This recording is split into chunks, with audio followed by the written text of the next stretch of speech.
lately to forget to turn the recordings on. So, Mark Henry, could you please introduce yourself?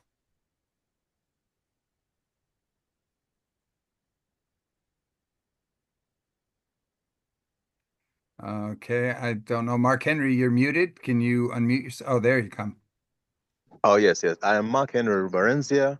I'm the president of the Rotary Club of Kampala Central. We are 33 years old, and our key projects revolve around the environment area of focus, as well as maternity and child health. Thank you. Well, welcome here. I don't know if you're aware, in 20, I think it was 2017 or 18, we had the Rotary Convention was in Toronto, and they announced that the Rotary International was awarded the what was it, the Billion Heroes Award or something like that by a arm of the Nobel Peace Prize, the Association of Nobel Peace Prize winners. And the year after that, Mm. the winner was a member of our club Oh, from Kampala. And so very glad to have you with us today. So, no, pleasure. yes. So Mm. let's continue here. Melissa, glad to see you with us today. For those, many of you don't know you, so could you please just introduce yourself? Hello, everyone. My name is Alice Liu. I'm from New York City. I work, I'm an IT professional, but I also work on projects where we advocate for the UN SDGs. Great, As- great. Glad to have you with us again, Alice. And Paul, please, if you could introduce yourself.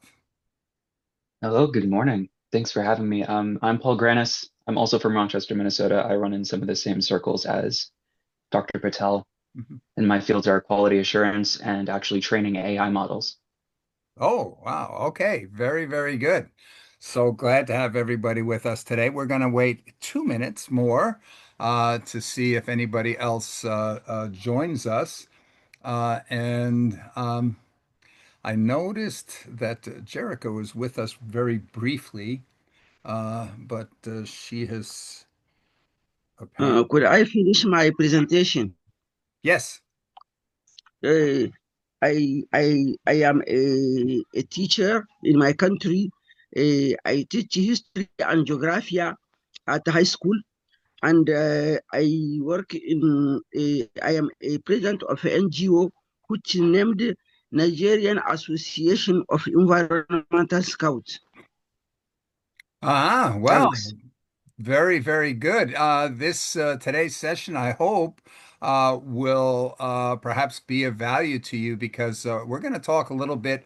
A lot of things have come out in the last few weeks and months that really are focused on education and um, provide for us real opportunities, not just for education in formal school settings, but it can be used there very, very well, but also just for ourselves. We want to educate ourselves about anything, literally anything.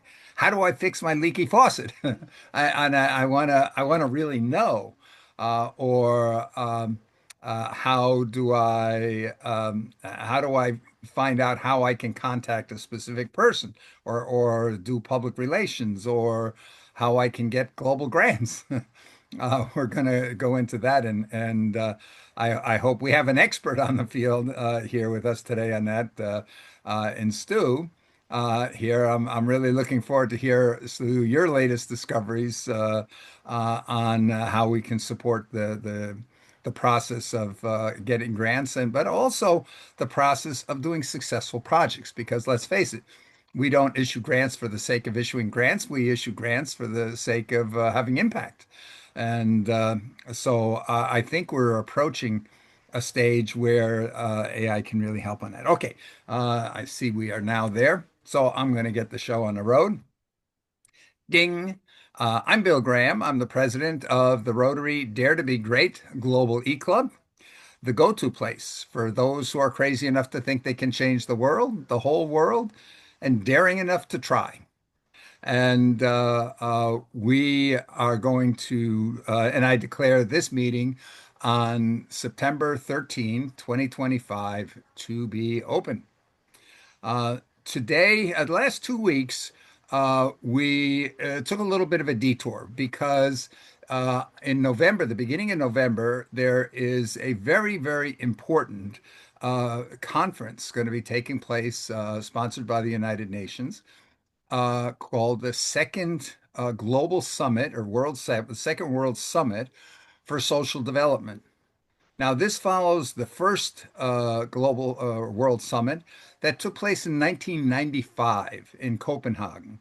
And that meeting was the largest assembly of world leaders in history.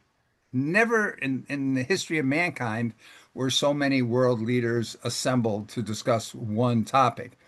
And the surprising point was that they reached consensus on very important issues on ending poverty in the world, and providing everyone with full and meaningful employment and inclusion, eliminating discriminatory practices. Those were the top three. They had a lot of other points they brought out in what they call the Copenhagen Declaration, but those were the three main items, and they contributed to the idea of the Millennium Development Goals, which started in 2000, went to 2015, and then morphed into the Sustainable Development Goals, or the SDGs, which supposedly the world is now focused on to try to accomplish by 2030. However, the reports from the progress on the SDGs have been very disappointing. For example, there's 169 targets behind 17 major goals, 18 if we count space exploration as a new sustainable development goals that some people have added. But we had the 17 major ones that were announced in 2025. The recent reports at the high level political forums, which is where the UN reports on the progress being made against the SDGs every July, in the last 2 years has had to announce that only about 18, depending on which report you listen to, between 16 and 18% of the 169 targets behind those 17 goals have any chance of being achieved by 2030. And that the fully half of all the development goals are far behind in their progress towards achieving the goals. And what's really shocking is almost 1/3 of all those targets have made zero progress since they were announced in 2025, or we've actually gone backwards. And in light of that, the Secretary General, he presented a paper at the General Assembly, which is timing-wise pertinent because a General Assembly is meeting right now in New York. September is when they have their annual meeting. But in 2021, he presented a paper called Our Common Agenda, the agenda to achieve the Sustainable Development Goals. And already then he was announcing that we're failing. The world collectively is failing to achieve the Sustainable Development Goals. Now we have to be a little careful because among some of the goals, these 16 goals that they think can be achieved by 2030, we show, for example, that 1 billion people have been pulled out of poverty in recent decades. But when we look at that closer, we have to realize there's only about 5 countries that have been involved in it, China taking the primary lead in pulling people out of extreme poverty. And so the majority of the world has actually made no progress on reducing poverty or in uh, reducing inequality. In fact, a recent report that's was issued is called the 2025 uh, uh, it's a 2025 report on social progress that they pointed out that that 65% of the world population is living in countries where wealth polarization, the inequality is growing dramatically. And this is a major problem. Another major problem is that trust is declining tremendously fast. 50% of the world population does not trust their own governments. And what's even worse, 70% of people on this planet do not trust the other humans. So how do we get together to make things happen if we don't trust the other people that are around us? So this is a major problem. And this already, I remember listening to the Secretary General in 2019 as preparations were underway for the 75th anniversary of the United Nations, which was in 2020. And the number one concern that he was bringing up was the decline in multilateralism, that people and countries around the world were turning their back on the idea of international cooperation in general.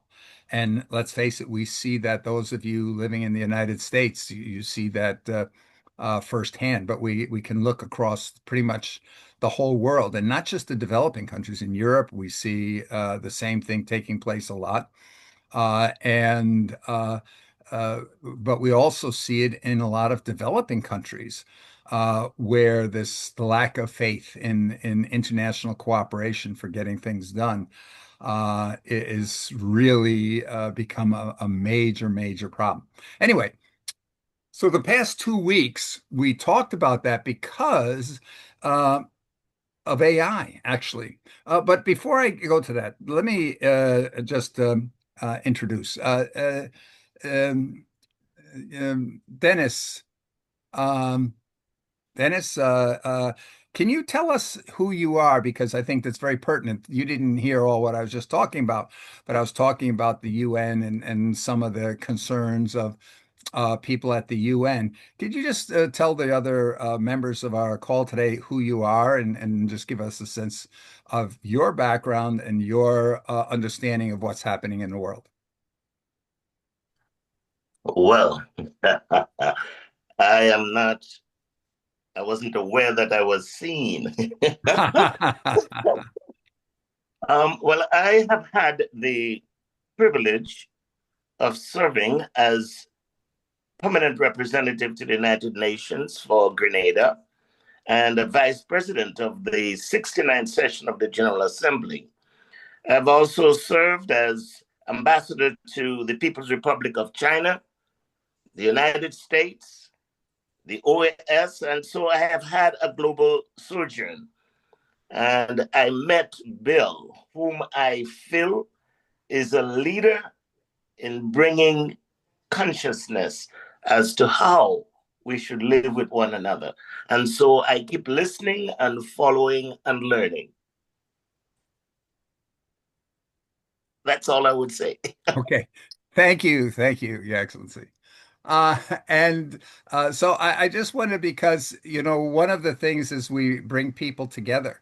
The thing we have to remember is people at all levels, sometimes we maybe look and get frustrated and we say, oh, the UN, they haven't done this and they haven't done that. But we have to realize the people, and Ambassador Antoine is an example of a lot of people that I've met at the UN who really deeply care and are very aware. But we have to remember that the UN does not have the mission to do. They have the mission to facilitate bringing the world together to talk and discuss and come up with the problems, not to dictate the answers. In civil society, we need to be partnering with the bodies like the United Nations, who they can come up and say, hey, this is the goal. This is where we want to get to. But we have to realize that it's the people of the world that have to get us there. We're not in a situation where leaders, even if they're saying, yes, our country agrees to a goal, that doesn't mean they're going to go and dictate, yes, everybody in our country, you go and do this now. So we've got to try to help build the political will of the individuals to cause the things to happen that are going to address our world problems. So, at any rate, I was starting to mention here that we've been talking a lot in the last uh, half a year, maybe longer, about artificial intelligence because we believe this is perhaps one of the most positive and most dangerous situations facing our world today. We're going to see really great things come of this, as Eric Schmidt, the former CEO of Google, Alphabet, pointed out that this is our best shot at solving climate change. It's the best shot at solving a lot of the diseases and inequality. And Ashok, maybe you can just point out what the Mayo Clinic recently did with regards to pancreatic cancer. Yeah, thanks, Bill. I haven't noticed the details, but we can create simulations now with AI tools that to give us a deep understanding to the physiology and the kinetics of metabolism, and that can help us create novel interventions for all the way from detecting to curing previously unsolvable problems, including uh, hopefully more validation to come, but pancreatic cancer solutions. Yeah. We're also really glad to be recognized as one of the smart hospitals in the world. And there's that new designation for clinical systems. Mhm. Great, great. Thank you. Thank you. We just have to think for a moment here what this would have meant if it was 10 years ago, let's say, and for people like Steve Jobs, because until now, pancreatic cancer has pretty much been a penalty or a death announcement. So, so we're uh, so AI has been very important, and one of the reasons why we talked for the last 2 weeks, we talked about the upcoming World Summit for Social Development, is because the summit was focused on full employment for everyone.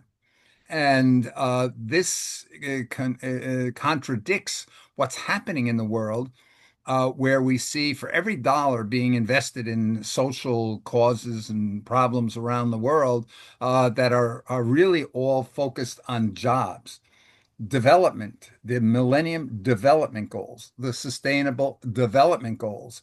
The cornerstone behind all of that was jobs for everyone.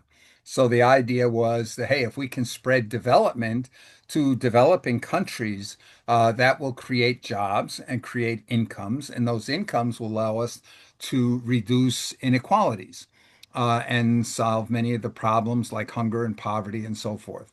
But the reality is that for every dollar that's being invested in that direction, $34 are being invested in the direction of increasing productivity and efficiencies in companies, primarily by reducing human labor, by automating processes and using intelligence, investments in artificial intelligence.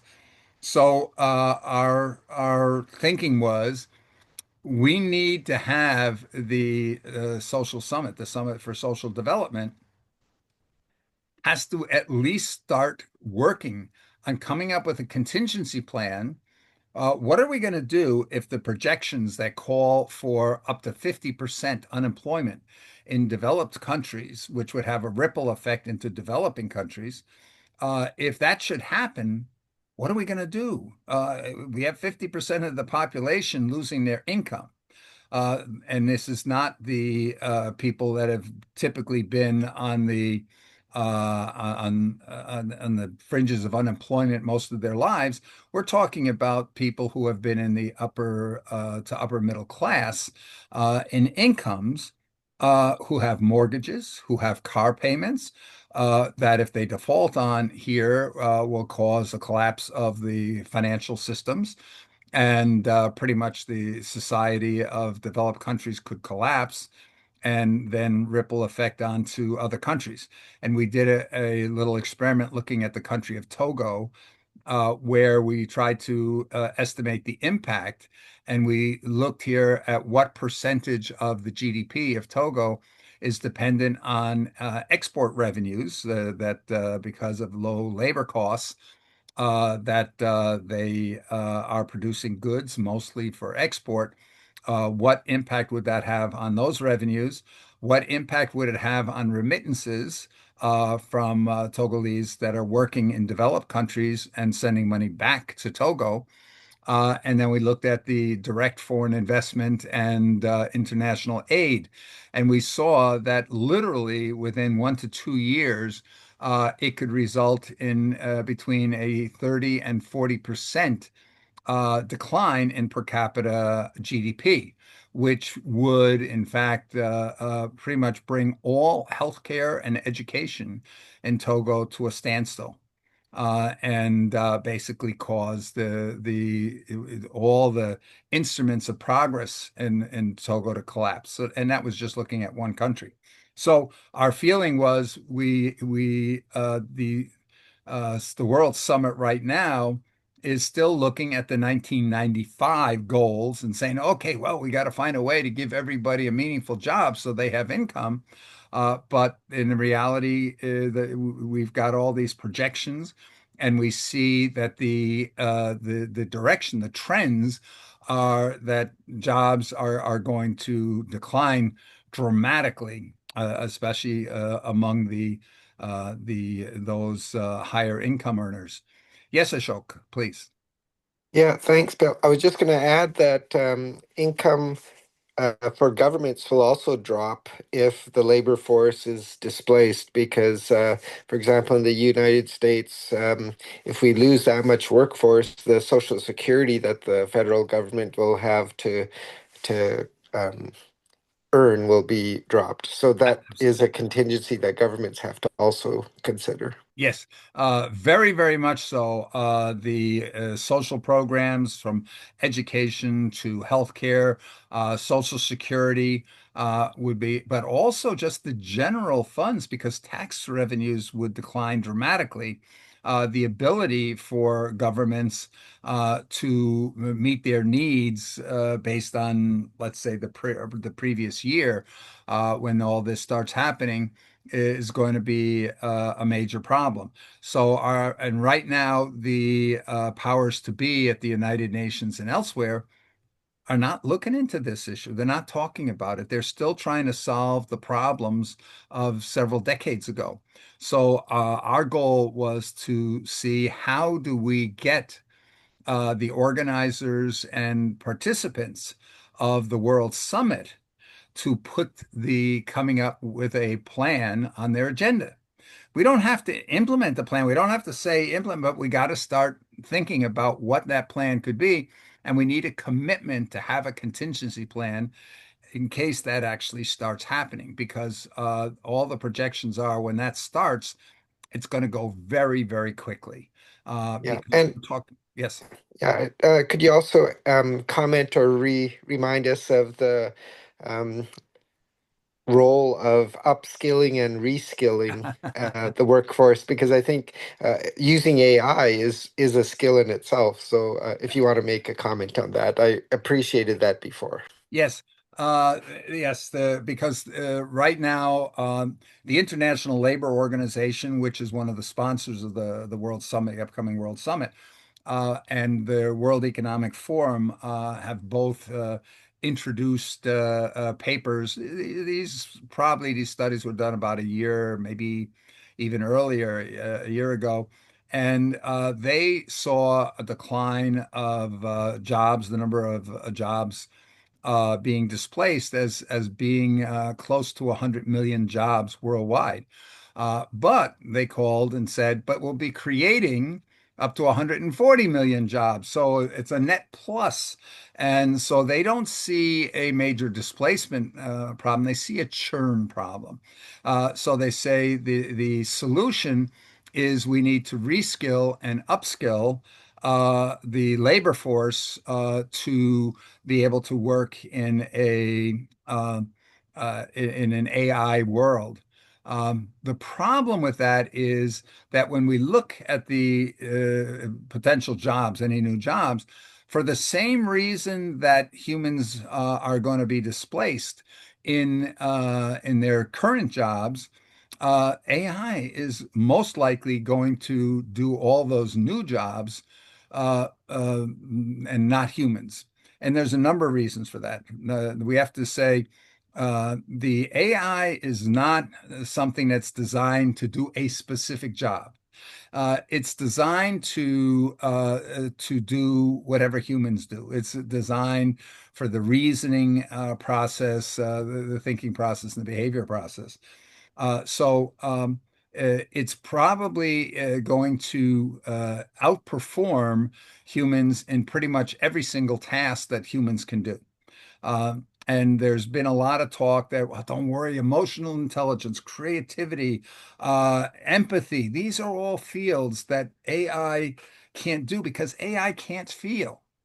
There's a number of problems with it. Number one, when we look at empathy, do we care if the source of the empathy really feels it or doesn't feel it? I know there's a lot of medical programs that actually have courses in bedside manners and so forth, because we know not every human is equally empathetic. Some are very, very empathetic. Some are not very empathetic at all. Some of them may be very empathetic, but can't express themselves or have difficulty express themselves. It turns out that there's been a number of studies in the last couple of years, blind studies on how empathy is received, whether it's generated by AI or it's generated by human doctors. These were doctors. And when the patient doesn't know, is it coming from a human doctor or from AI, it has generally picked AI as the more empathetic solution. So this is, and we see the same thing in emotional intelligence, the AI being able to detect the feelings of humans it's interacting with and of course creativity. So all these things that we said, well, that is where humans have the advantage, we find is not the case. We also find here that one of the problems is that we have a tendency to say, oh, look at this example. A human outperformed AI in this thing that everybody was talking about how good AI is. And look at this. We've got this example that the humans, look at these humans are beating the AI. But what we tend to do on that is we tend to take the best humans and compare them against AI. But in reality, AI only has to be better most of the time against most humans for it to displace most humans. Because companies don't always get to hire the top 1 or 2% of humans. They're out there hiring average humans. And if average AI does a better job for less than the average human, that is where they're going to go. And especially given that it's getting better and better. And we see with Grok 4, with GPT-5, ChatGPT-5, that when compared to, on tests at least, against the medical exams, against the bar exams for lawyers, against all of the PhD candidates, test results, that AI is now outperforming between 80 and 90% of humans of these PhD level or top level humans. So this is really important that we realize that. Paul, I'll come to you just in a second. I just want to wrap up this one thought because if we look at self-driving cars as an example, San Francisco about a year and a half ago, um, there were a lot of complaints because some of the self-driving cars were involved in accidents. And the accidents, of course, when a self-driving car gets into an accident, it's up at the top of the news reporting in the media. And so this became a concern, and they actually resulted in one of the major players removing all the self-driving cars from San Francisco. But when it was looked into more closely, they found per mile driven, the accidents per mile driven, the humans caused 7 times more accidents than the AI driven cars. Then they found here that the accidents caused by humans were 5 times more likely to result in injury to a human. And so, given all of those things, they realized that wait a minute, it's much safer for humans in San Francisco to have self-driving cars on the road. So they brought it back, and they're now increasing the number of self-driving cars, and we see this spreading to a number of other cities. I think it's now 7 or 8 major cities now have tests of self-driving cars or the robo-taxis, if you would. And if we look to China, we see this is actually very widespread, not only among cars but buses on the streets as well. So the thing about it is we always have to be very careful because we have a bias towards humans that cause us to say an accident caused by a self-driving car is much worse than an accident caused by a human, but that's really not the case. So, Paul, please, you wanted to say something a minute ago. Yeah, just two things perhaps to add a little bit of nuance to the discussion and maybe temper any um, anxieties or give a little bit of framework around current capabilities. I think it might be helpful to distinguish between different types of AIs. So you have like these large language models that most people are familiar with, like GPT, Grok, but there are also earlier deep learning frameworks like AlphaGo. And so their scopes are kind of different. I can still beat ChatGPT at Go, but I couldn't beat AlphaGo, right? Yeah. And in terms of these test scores, it's important to note that these are all multiple choice exams that don't always require reasoning. But for things like the bar and the step, um, I do admit those are more difficult and require special knowledge and thinking skills, but there's still a way to go Mhm. before they're actually useful Yeah. in general purpose. Yes. No, I agree 100%. But the thing we have to look at, as everybody says, AI will never be as bad as it is today. I think to sum that up, the thing here that a lot of people forget when we're looking at the comparison, they tend to think of human intelligence versus machine intelligence. They think that's what it's all about. But in reality, it's really not about intelligence. When we say AI, artificial intelligence, it's Mhm. really not intelligence. What it really is, it's sort of the knowledge and experiences of a single human versus the collective recorded knowledge and experience of all humanity, past and present. And with the added advantage of knowing what ideas and what actions led to the best outcomes. So it's like, if you're looking at a medical case and you've got a bunch of test results and things in front of you, and that human doctor is trying to recall, okay, what did I learn? What have I seen in my life to evaluate the test results that they're seeing? compared to saying, "Oh, let me go and get a million of the best doctors and have them all look at the same results and be able to pull on the combined knowledge and experience of all those million doctors." The odds are that among those millions, a couple of them have seen exactly those cases. And this is why it's going to be increasingly more difficult over time for humans to be able to compete with that. The other thing here is when we talk about the collective knowledge, until now, all the knowledge in AI has been what humans recorded for the most part. It's humans, either they wrote something down 1,000 years ago or they didn't. If they didn't write it down, nobody knows about it.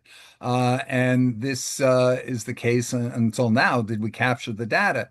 And this is why a lot of developing countries, they're at a disadvantage in terms of local data because it just wasn't captured to the same degree.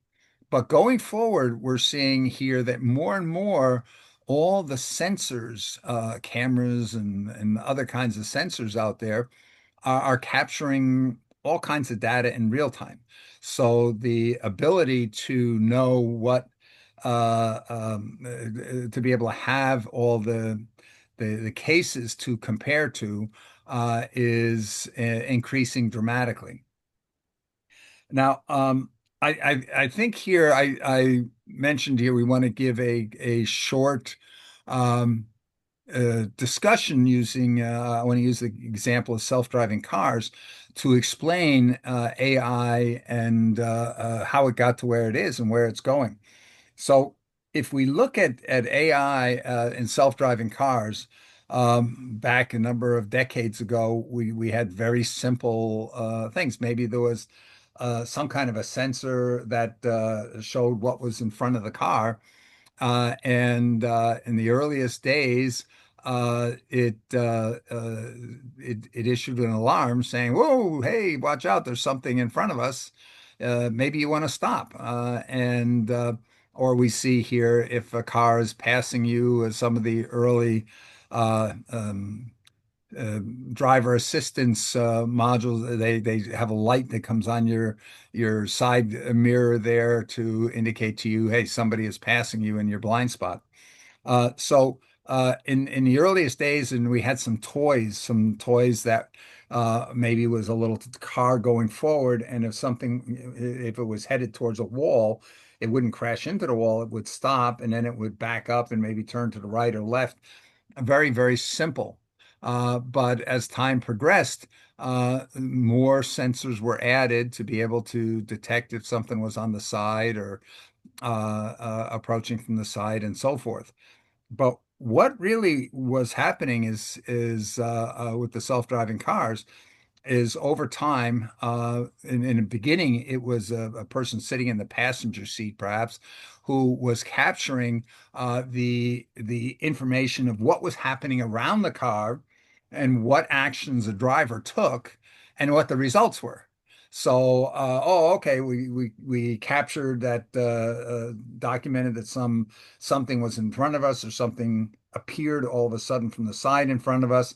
Oh, the driver hit the brakes and the accident was avoided, or the driver didn't hit the brakes and the accident happened, or we didn't turn in the right direction.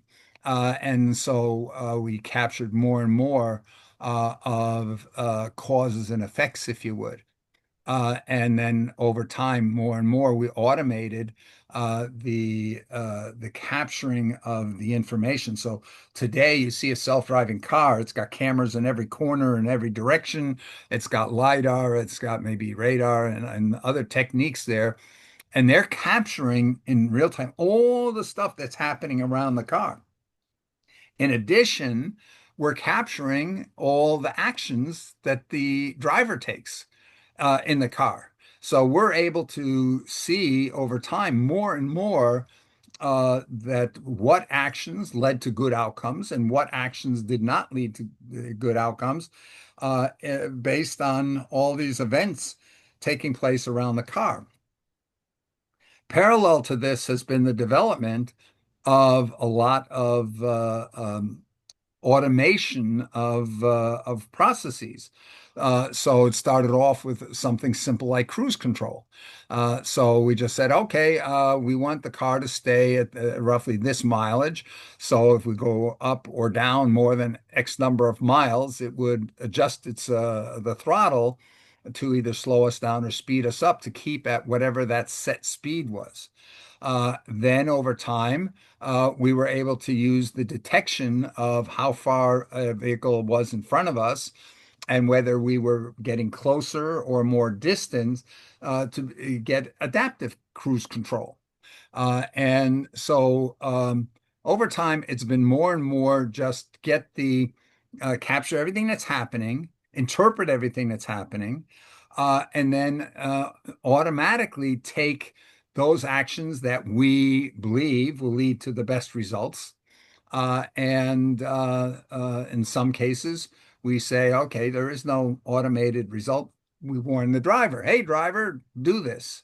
And we expect the driver to take the action. But over the years, we've automated more and more of the responses, of the reactions that we want the car to do relative to these outside events that are taking place outside or even inside in terms of the motor going bad or a blowout of a tire or what have you. And this is how this kind of autonomous behavior has grown and improved, if you would. And so we can see we have a number of processes that are observing through sensors. They're observing things. They either become a trigger or not, based on the analysis of what it sees and what it thinks needs to happen. You've got an analysis taking place there and triggers being fired if that process deems it's appropriate. And that invokes then a reaction, whether the reaction is notify the driver or apply the brakes or steer to the left or steer to the right. And with constant feedback, no, you're steering too much, you're not steering enough. So this is how things evolved. But we can now take that and compare that to customer service. Let's say you call someplace and some AI now picks up the answers the phone on the other end, and they know they have a process of the hello, who are you, and so forth. What do you want? And they're able to detect an awful lot of things where they're able to automatically invoke a process that handles the issue that you brought up under all the things that it knows about what to do. But there are certain things where it says, oh, I don't have a process for that yet. Or I don't know. So, hey, I'm passing you on to a human call. So this is sort of how we've seen these things take place and how it's growing and growing and growing and more likely to continue to grow on the same path. Yes, Stuart. I was going to say, with respect to that latter approach, I have so many interactions with typical websites or telephone calls with banks, ordering processes, and so on. And I find that the programmers are dealing with only the most routine processes. They force you to listen to this machine at a very low level. Do you have a fraud with your card? Do you want to check on your order? Stuff like that. And it reads you a long list of these simple ones, requires you to choose among them. If I say what I really want, it's not even thinking. It doesn't even discern other possibilities. So the implementation presently in those customer interfaces is really poor. Mm-hmm. If instead they turned loose what an LLM can do in interacting with someone, say, how can I help you? And it has a broad range of thinking capabilities, and then directly take you to the department or the person who can help, or the automated system that can help. That would be so much better. But right now, it's just pretty poor. It becomes more of a roadblock than it is a help. Yeah, no, I agree, but we have to look at where that came from, and we have to realize these menus of going through and you pick from the menu and so forth. That was the early day, and most of those are hardwired programs. Most of those were being developed here to say, okay, I'm reading off the menu, tell me which one, and I'm able to detect that you're saying three or you're saying the name that they can associate with the particular name you're looking for. But I've noticed here recently in the last year, in certain ones, and especially I just have gone through one with a medical platform and it is pretty good at being able to listen to me. I can interrupt it. I can say, no, no, I'm looking for this. What can you tell me about that? And they're getting much, much better, very, very fast. But the implementation of that, most companies still have the older pick from the menu and then get a sub menu and pick from the sub menu and get another sub menu. And if you haven't picked anything, hey, you want me to repeat the menu type of thing. But that I think that's going away, but it's going to take a while to implement that. And um, you're very right here. I'm trying to remember now which service that was right now where you can you literally can give it a folder that has the information, all the general, the SOPs, the technical manuals, the user manuals, and you just say to it, here's the folder for that, and then it can actually take calls, and it literally will just interact with you relative to that knowledge base that it was given. And the demos of that are very impressive. I don't know here, is anybody on the call? Is your organization perhaps upgrading or working on customer service call technology? Well, if I can add, uh, as you were saying, Bill, a few seconds ago, that companies are moving from that uh, if then else thinking to tell us what you want, say in few words, and then they will guide you to the next level. So the improvements are happening. Of course, they're slow. The beauty of AI is that obviously humans are much more intelligent. However, the advantages of artificial intelligence is computers that they don't get tired, they don't make mistakes, and they can deliver the same results over and over and over. They can work 24/7. Humans, obviously, we get tired, we have stress, we have emotions, and the computers are free from all those things. So that's why the results will be consistent. Mhm. So, but the next level of AI is coming, or it's around the corner. It'll get Yeah. better and better. So there you have it. Yeah, and I think here one of the things that's really important, if you call, let's say, technical support on something, we have to remember Right. that person, that human on the other end. What have they experienced? A new product line has come out that has all kinds of new features and new kinds of problems that many of which have are somewheres in all that documentation, but the human on the other end hasn't had the time to go through all the documentation and understand what it means.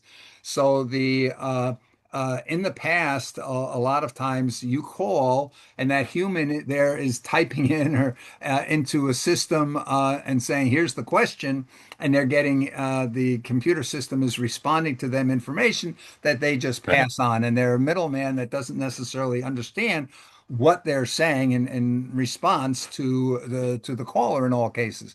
And AI is getting much, much better at that regard. So I find myself, for example, whether it's ChatGPT or Gemini or Perplexity, asking a lot of technical support questions there, and it's pretty amazing what we get back from that.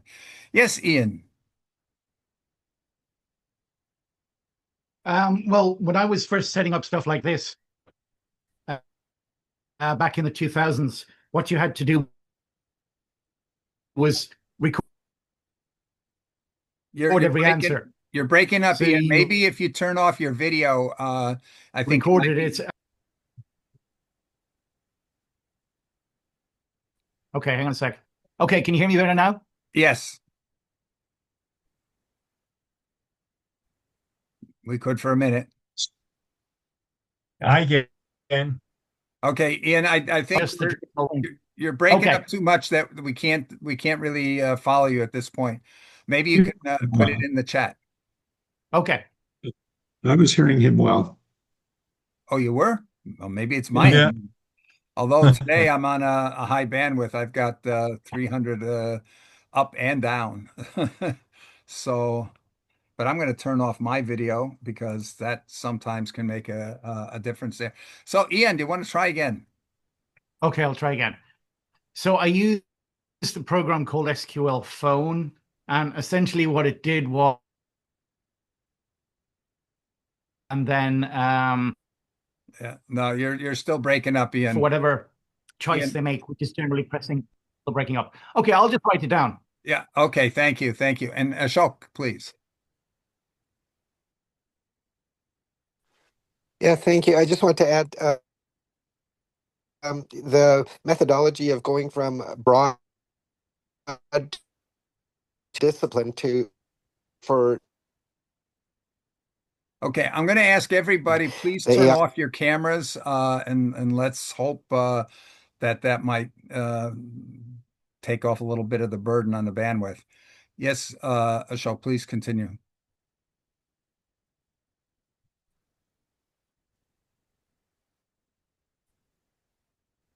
Okay, Ashok, please. Yeah, organizing how to become. Does that make sense? We are hearing I him hear very you well. too. So, for example, in medicine, when our desk assistants get calls, the triage that happens by the automated system is augmented by the debugging and the exception handling that the staff do, and that's the same with the medical decision support.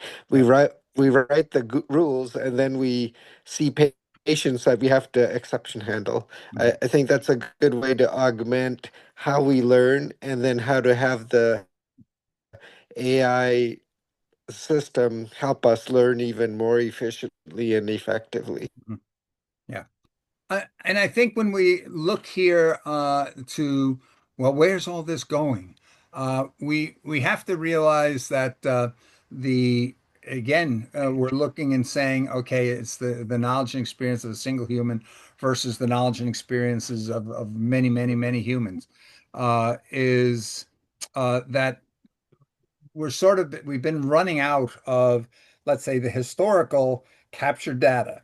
But we have all these sensors that are being put up everywhere, cameras, sensors to measure sound, measure temperature, measure all kinds of things everywhere around us, coming in even from satellites and so forth. So that the amount of data that's being becoming available is really great. And parallel to that, we've got the concept of synthetic data that's being put up there where we can create hypothetical scenarios and then allow AI to sort of stress test all these various scenarios and identify likely positive solutions and likely impossible solutions that are not going to happen, and be able to come up and say, okay, this is to the best of our understanding, best of AI's understanding right now. This is going to be the result of this action to this scenario.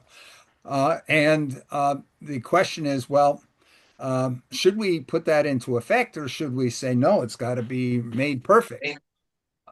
And I think the thing here that we're learning is if we start to see these synthetic or likely solutions, if they are better on average than the non-solution or the solution that a human might come up with, really we should be putting those into effect so that if we can say, look, in 60% of the time, 70% of the time, these answers are correct. In 30 or 40% of the time, they're not. But because they're correct, they're better than the alternatives in most cases. Let's go ahead and take what the AI comes up with, and then we watch. And if we see that the what the AI suggested, that in hindsight, after the fact, that oh, that was wrong, then we go and learn and we say, oh, no, that one was wrong. Okay. What did we miss? What did happened in that case that it was wrong, that maybe we didn't take into consideration, or the AI didn't take into consideration when it was determining what it believed to be the correct answer in that case. And then we can improve the model. And this is what's happening now everywhere, especially as we get more real-time data collection taking place, where we're able to see. So if we take our self-driving car example, and we said, well, if we detected this, and this, and then we think this is the correct action. This is the action that is likely to have the best outcome. And it might be an action that we saw the driver take, the human driver take, that resulted in a good action. And now all of a sudden we've got the data to say, well, we took the exact same action that the human driver took that was successful, but it was this time unsuccessful. So what factor did we miss? What piece of information did we not have that could have caused us to make a better solution? And those are being improved. And this is happening in an ongoing basis. So on the one hand, this is how AI is literally getting better everywhere, faster and faster and faster.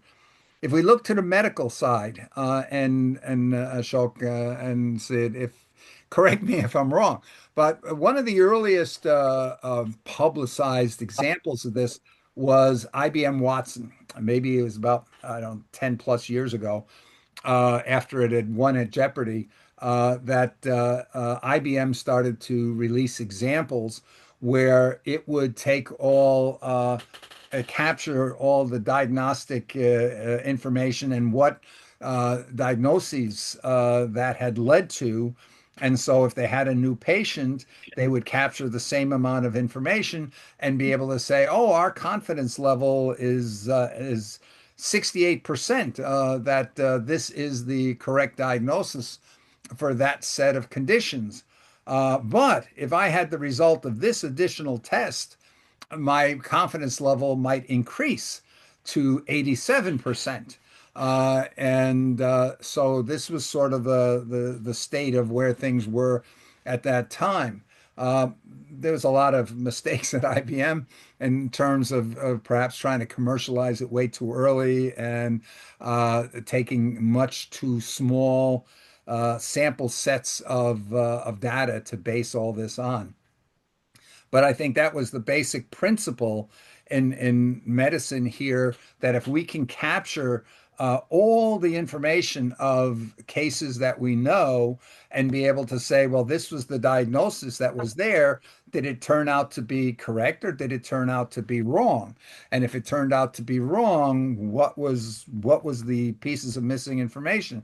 Or why did we think we had this percentage of confidence in that result, or not? Is that basically the way the medical diagnoses, and equally on the treatment side, of being able to say, if we had this diagnosis and we had these test results here, then this was the treatment that is most likely to be successful, and then be able to track, was it or was it not, and be able to correct the model? Is that what's happening in the medical area? Sid, I'll let you go first. Go ahead. No, sorry.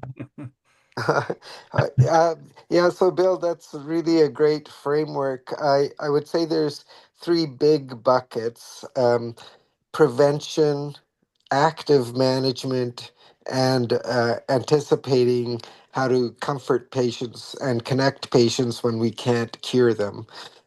So for those three buckets, the general approach that you outlined of having a system that can integrate collective experience and tailor it to the personal level is what we're also seeking.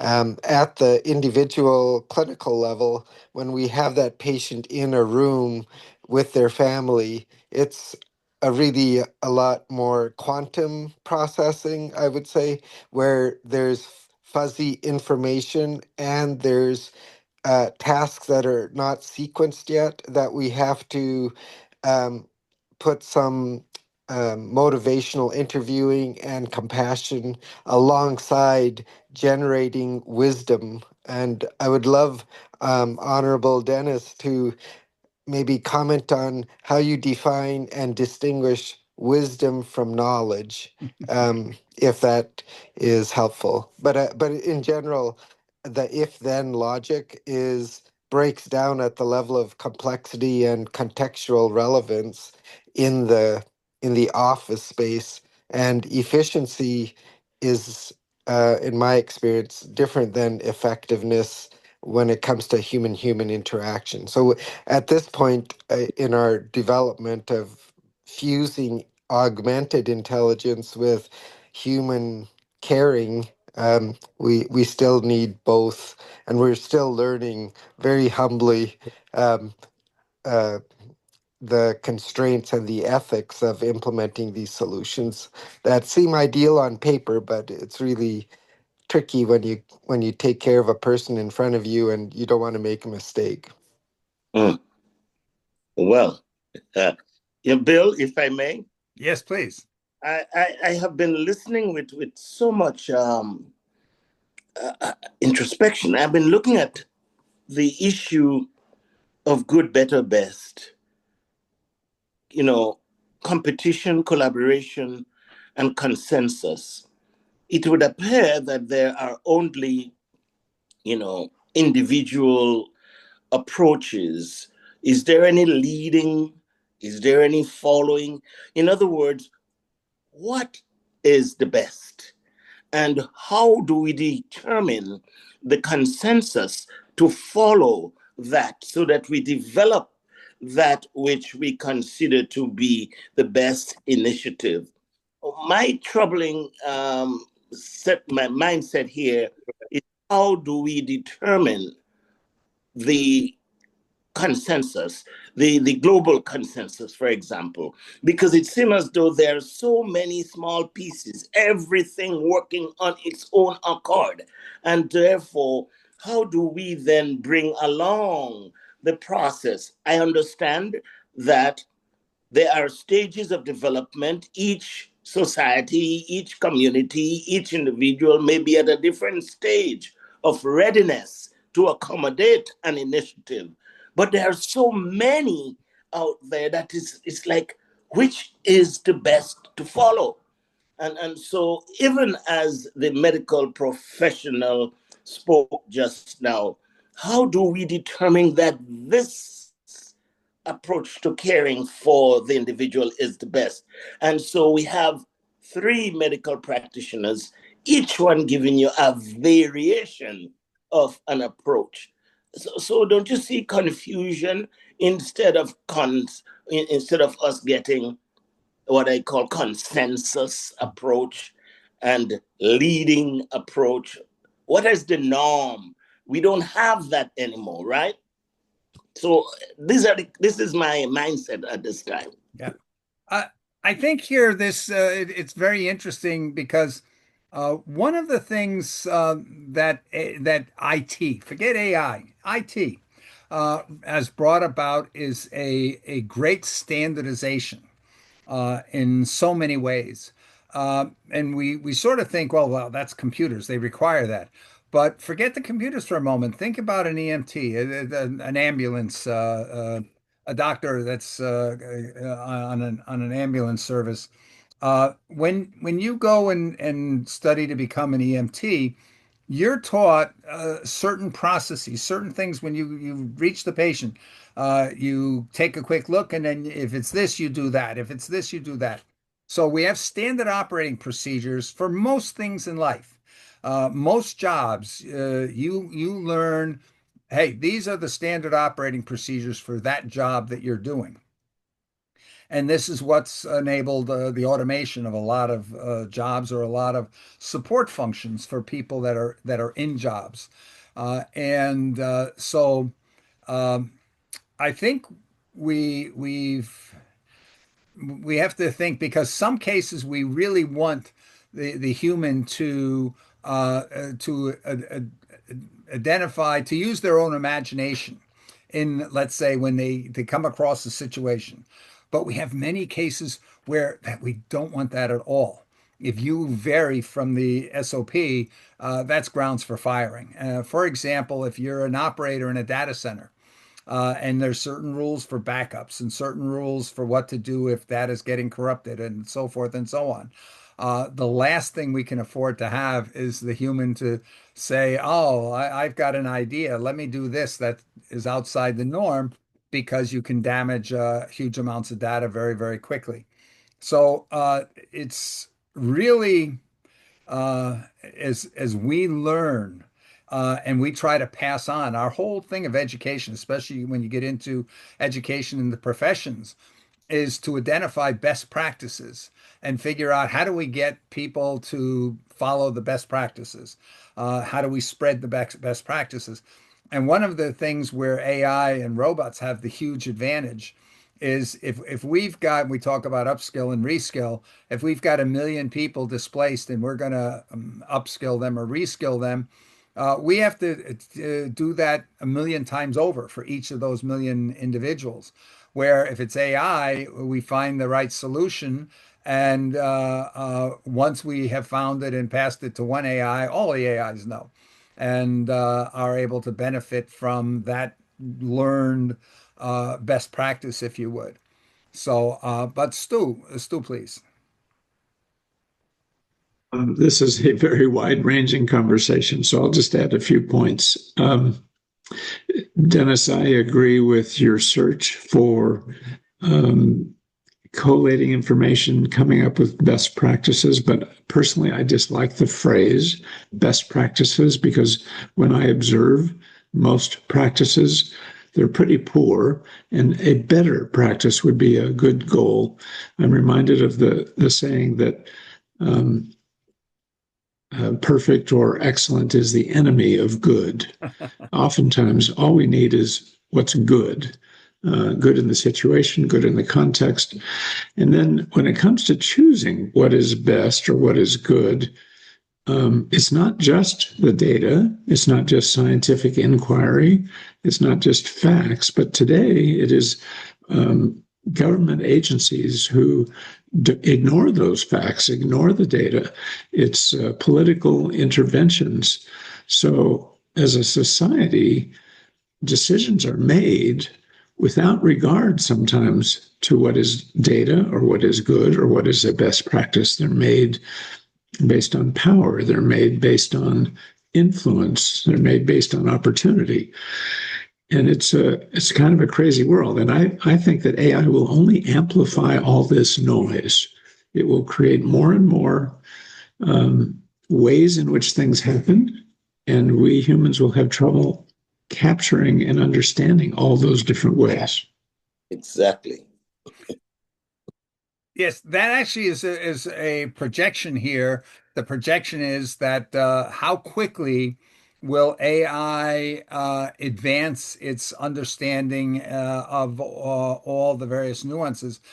When we started back in the 60s, let's say, automating a lot of processes, and I got involved with IT back in the late 60s, and it was very simple. We didn't have all these exception situations. We said, here it is. There's 5 steps. You do the 5 steps. Over the years, we started to realize, step 7. Well, yeah, you want to do that step if this is the case. But if something else is the case, you don't want to do that step. You want to do something different. And so we added those, and these decision trees got bigger and bigger and bigger as we added more and more exceptions, and we discovered the need for more and more exceptions.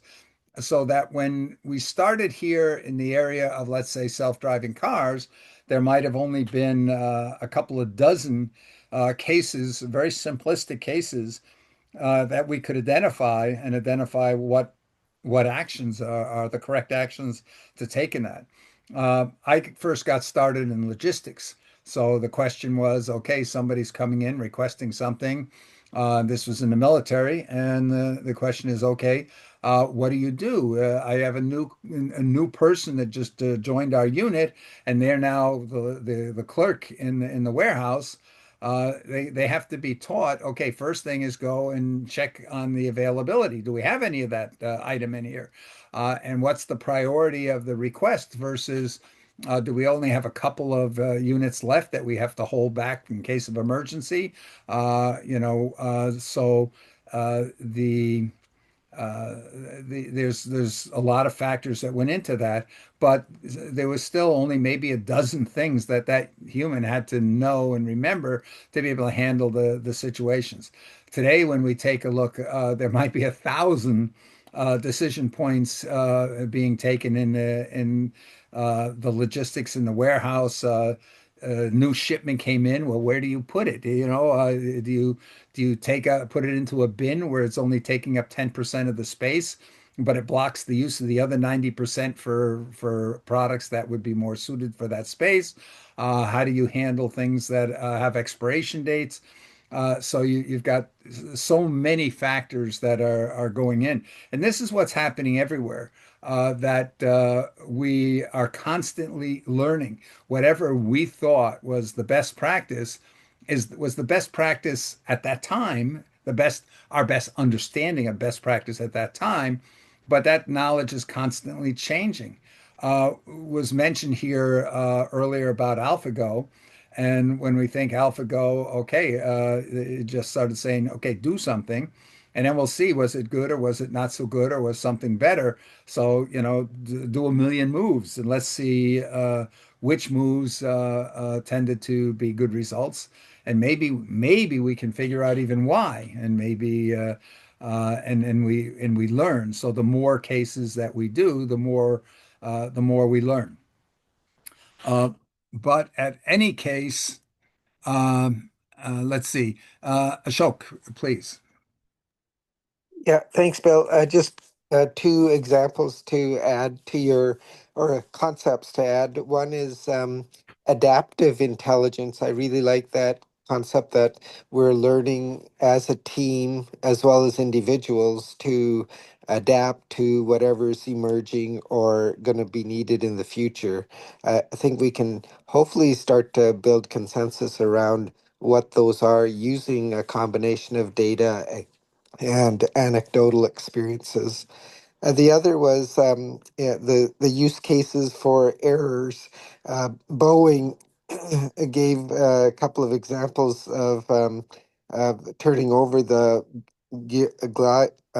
gyroscope system to automation and didn't spend enough time training the pilots in that new capability, thinking it's close enough to the old version, and we had a few misfires and publicly embarrassing moments. But that example of error handling and public responsibility is going to only be magnified as we get more hyper connected. If you wanted to comment on that. A very, very valid point here that you could say haste makes waste in some cases.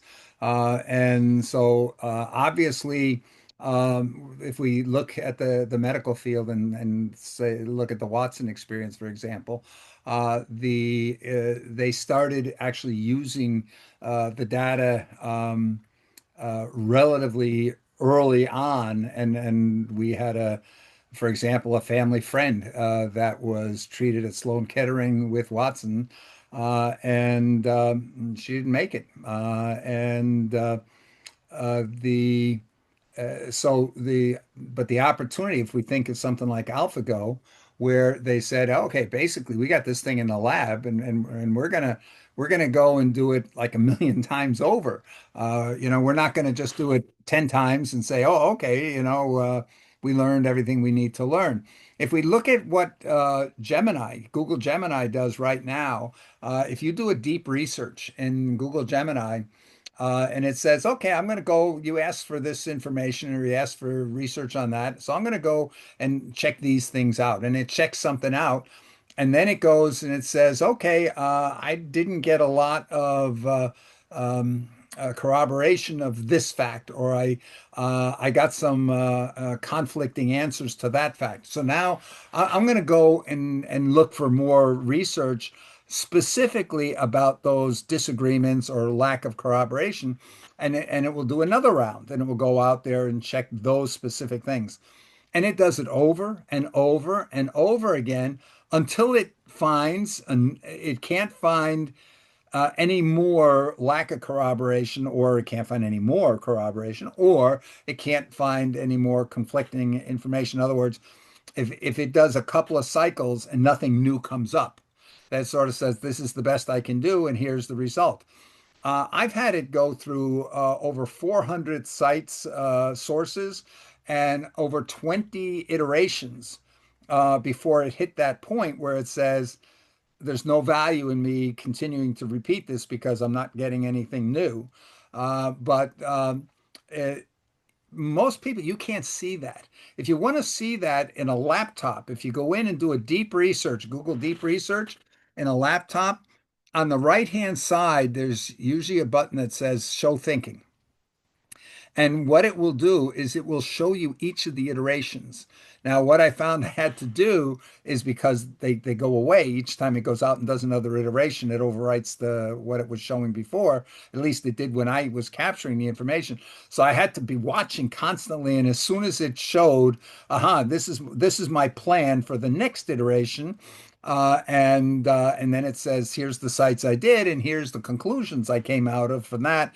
You had to grab it and copy it, and then copy it over into a Google Docs, and then just keep doing that for each of the iterations to get an understanding of what was going on.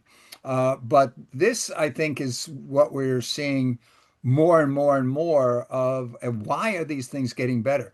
And one of the features that's been added now to Google, if you do a search in Google, that if you look at the 3 points, the three dots that when it shows a result at the bottom, it's either in the three dots. Sometimes it's in this thing with a couple of horizontal little slants in the middle of the icons at the bottom. It has a new feature called double check.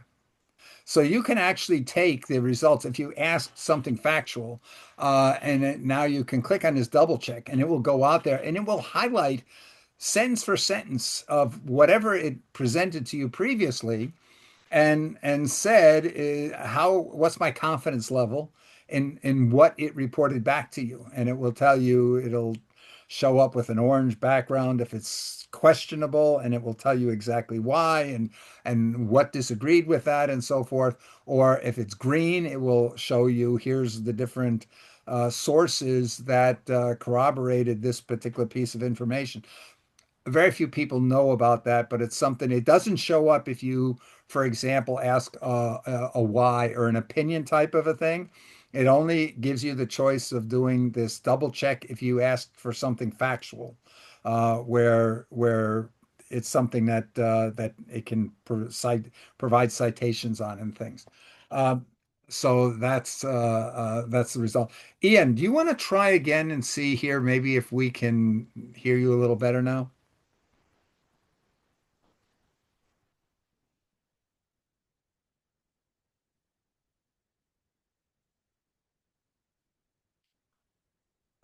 Ian, can you hear me? You're muted.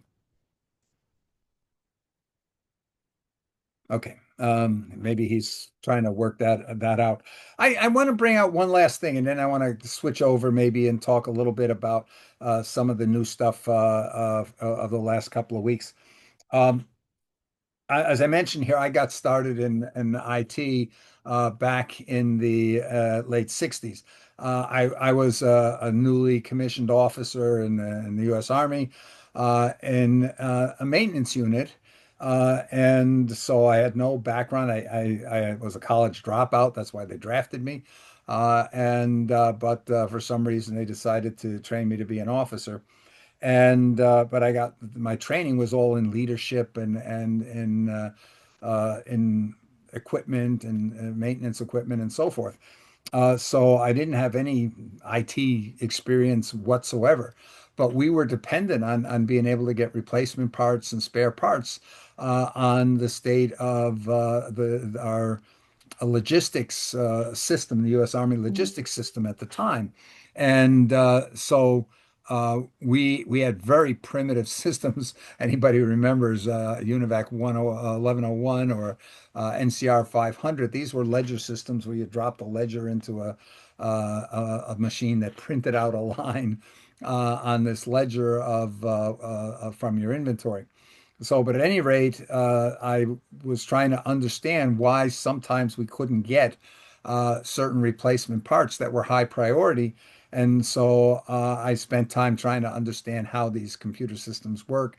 And then finally talked another unit, an engineering unit that was nearby that had a contract with Control Data Corporation for their data center, and went and bugged enough people to show me how to program in Fortran at the time to be able to see what was going on in these systems. Anyway, um, long story short, I got deep into IT eventually through the Army education system.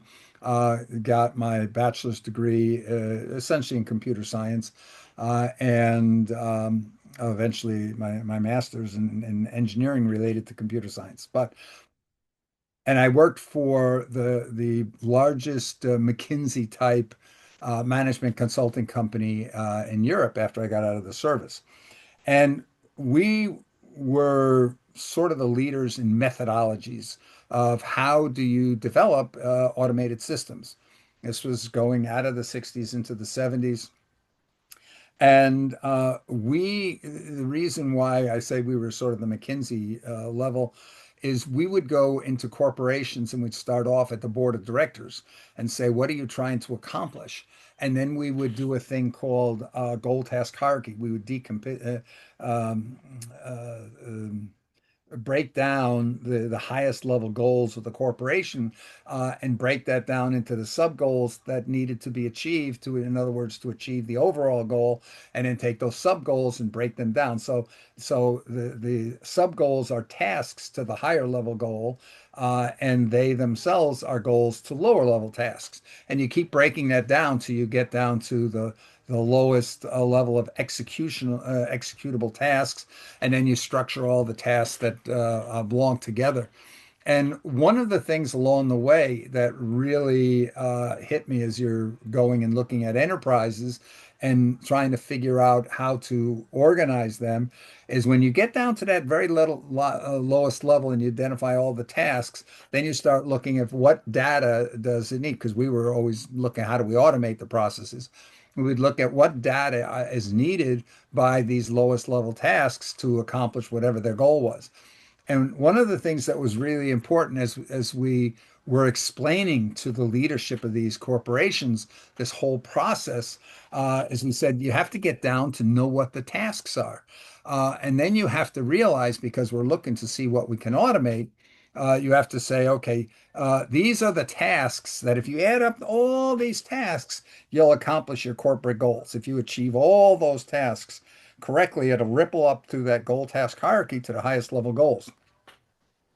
But when we get to the bottom and we're looking at what we can automate, you say, okay, the goals require all the tasks be achieved. And some tasks even need people. And this was a really important recognition here that we realize that organizations don't exist for the people in the organization. They exist for the tasks or the processes that achieve the goals.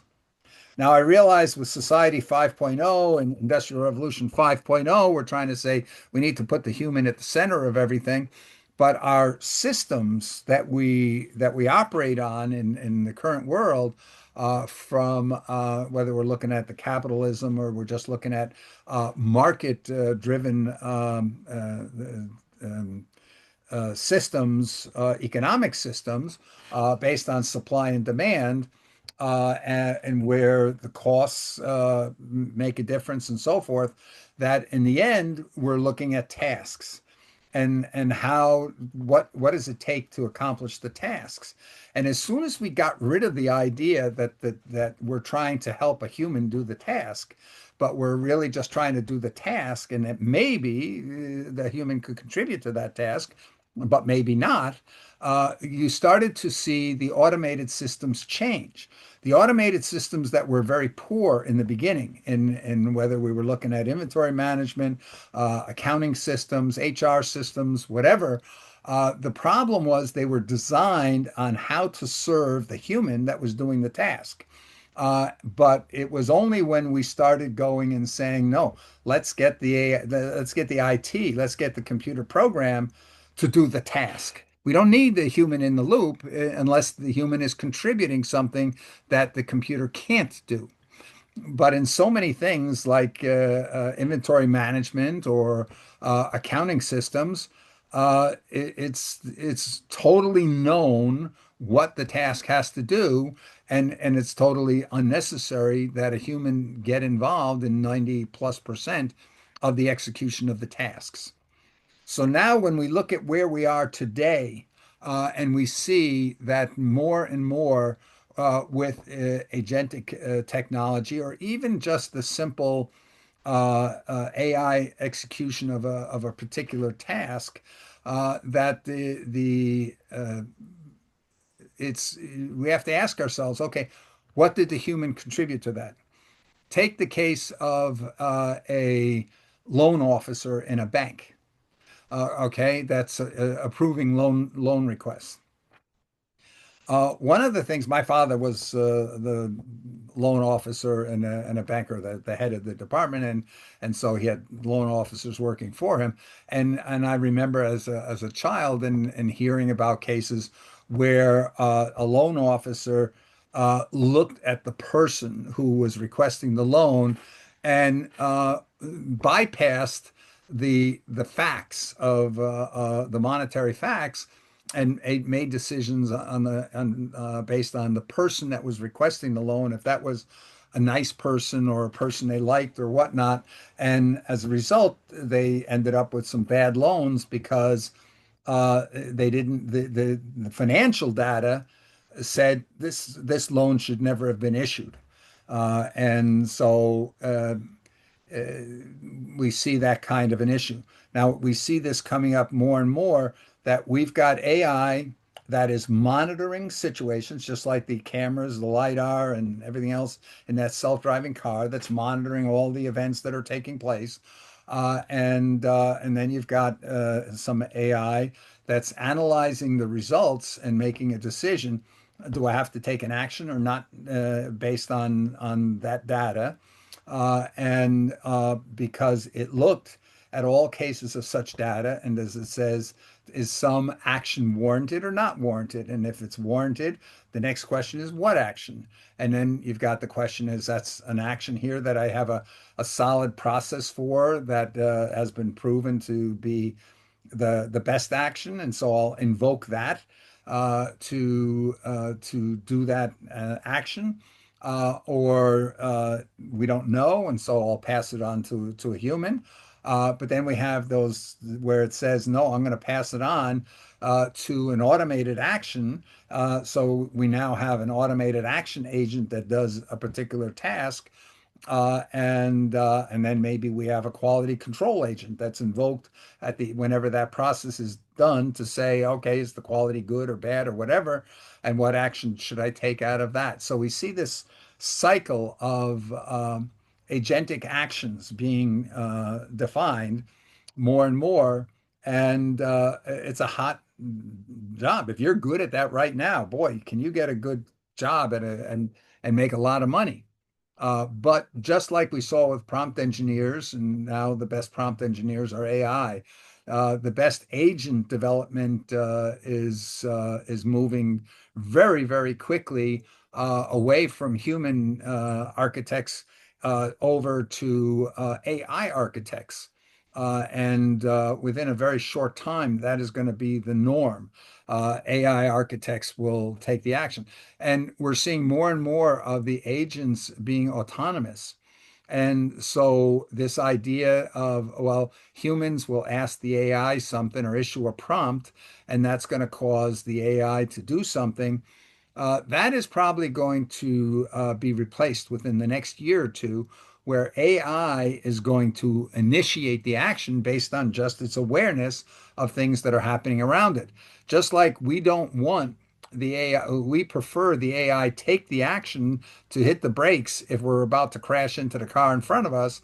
We don't want that AI to take the time to notify the human whose reaction time might be too slow in the same regard. And that's going to happen in almost all processes that in many cases the human is not seen as contributing value to the process and therefore will be cut out of more and more of these processes, all the way up here to bank managers, to military officers leading units, but the units aren't going to have human soldiers. They're going to have AI soldiers or robots more and more.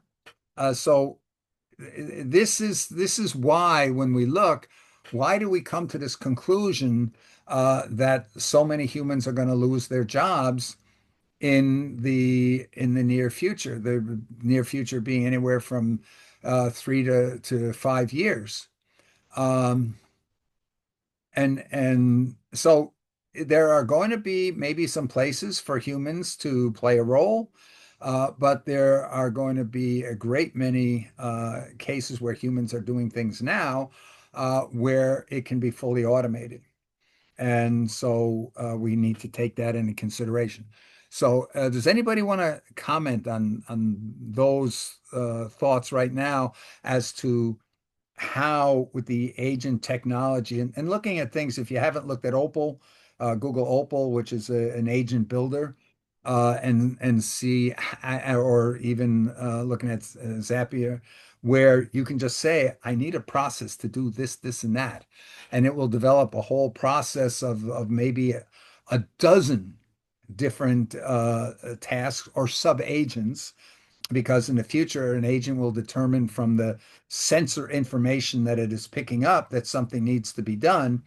And in many cases, it will spawn sub agents, or it will go to sub agents or other agents to actually do the work on that. So, yes, somebody, please.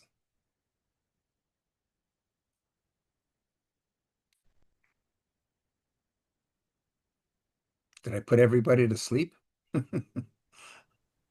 Well, this said, there's a lot of concern or fear of losing jobs to AI. And of course, that has been happening throughout the history, and especially in the last 50, 60 years.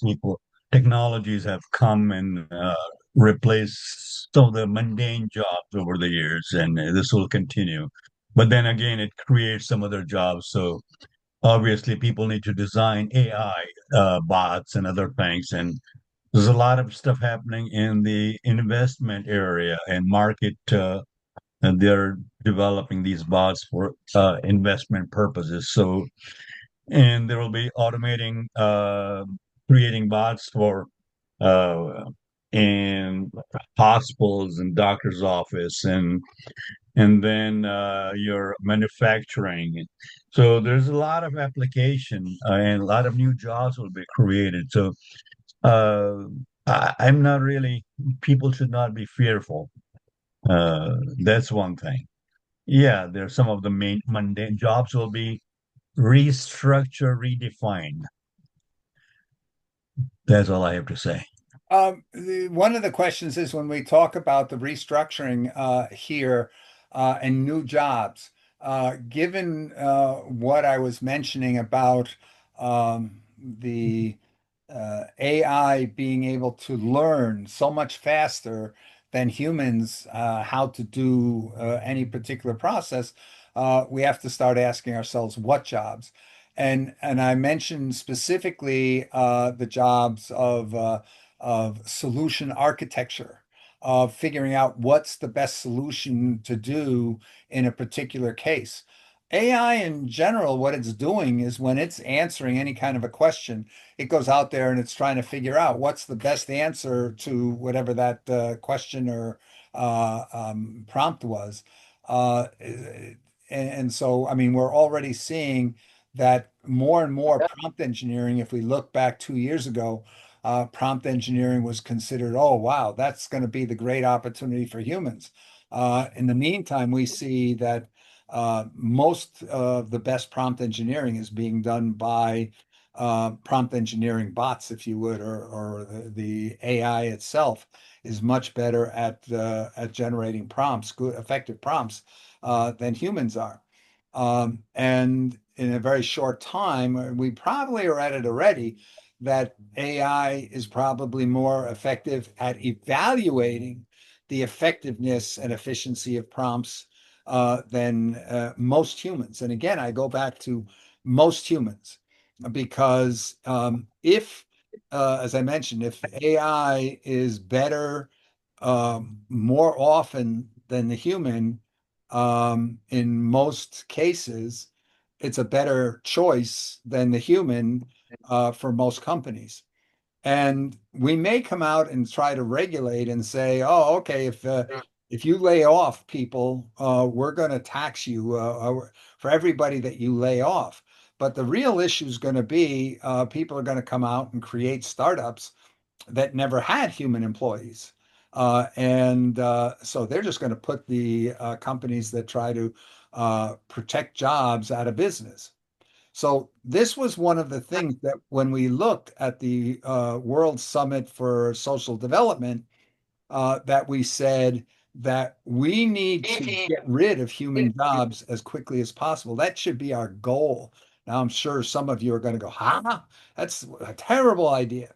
But the reasoning for this is if AI and robots can produce everything all the humans need much more quickly and effectively than and efficiently than humans, we're entering an era of what a lot of the leaders of AI are calling an era of abundance, where it shouldn't be necessary for people to have to work for their existence. So whether it's going to a universal basic income or some kind of sovereign funds that provide everybody for income, what we said, we need a economic model. What is being referred to out there is the post-labor economy, if you would, an economic model where incomes are not dependent on jobs, on holding jobs.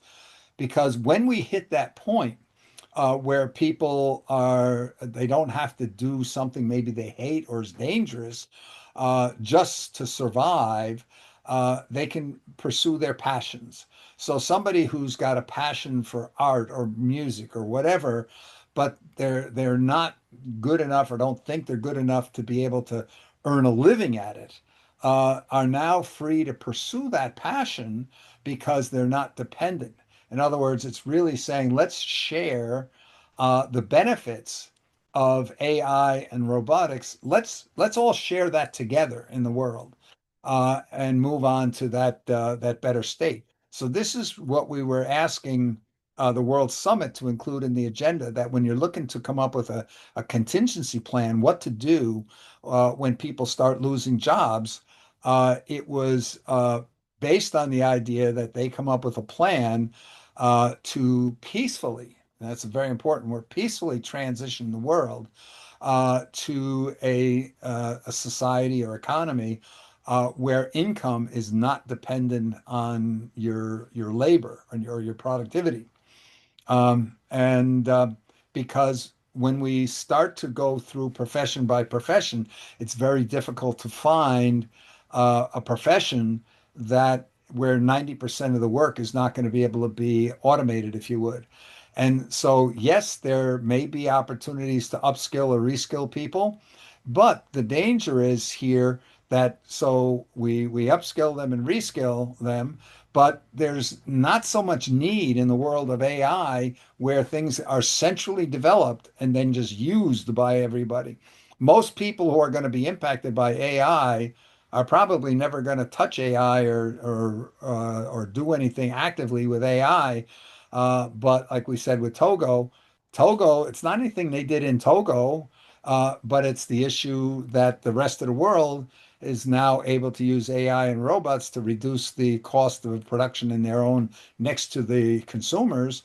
Therefore, we don't need to outsource for low cost labor to developing countries. So this world is where when we start to look, it doesn't help us if we trained 100% of all humans to be experts in AI. They're not all going to be architects developing solutions because we don't need 8 billion solutions to any problem. We don't need 100 solutions. Take a look at accounting. Take a look at almost any major system in any corporation. They're all using just a handful of the most successful or most proven solutions. They're the ones that are being used everywhere, and that's probably going to continue.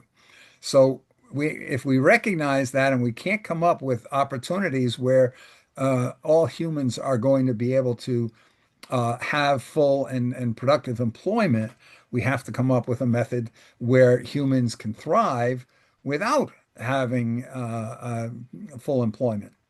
Does that make sense? You Like, know, Bill, yes.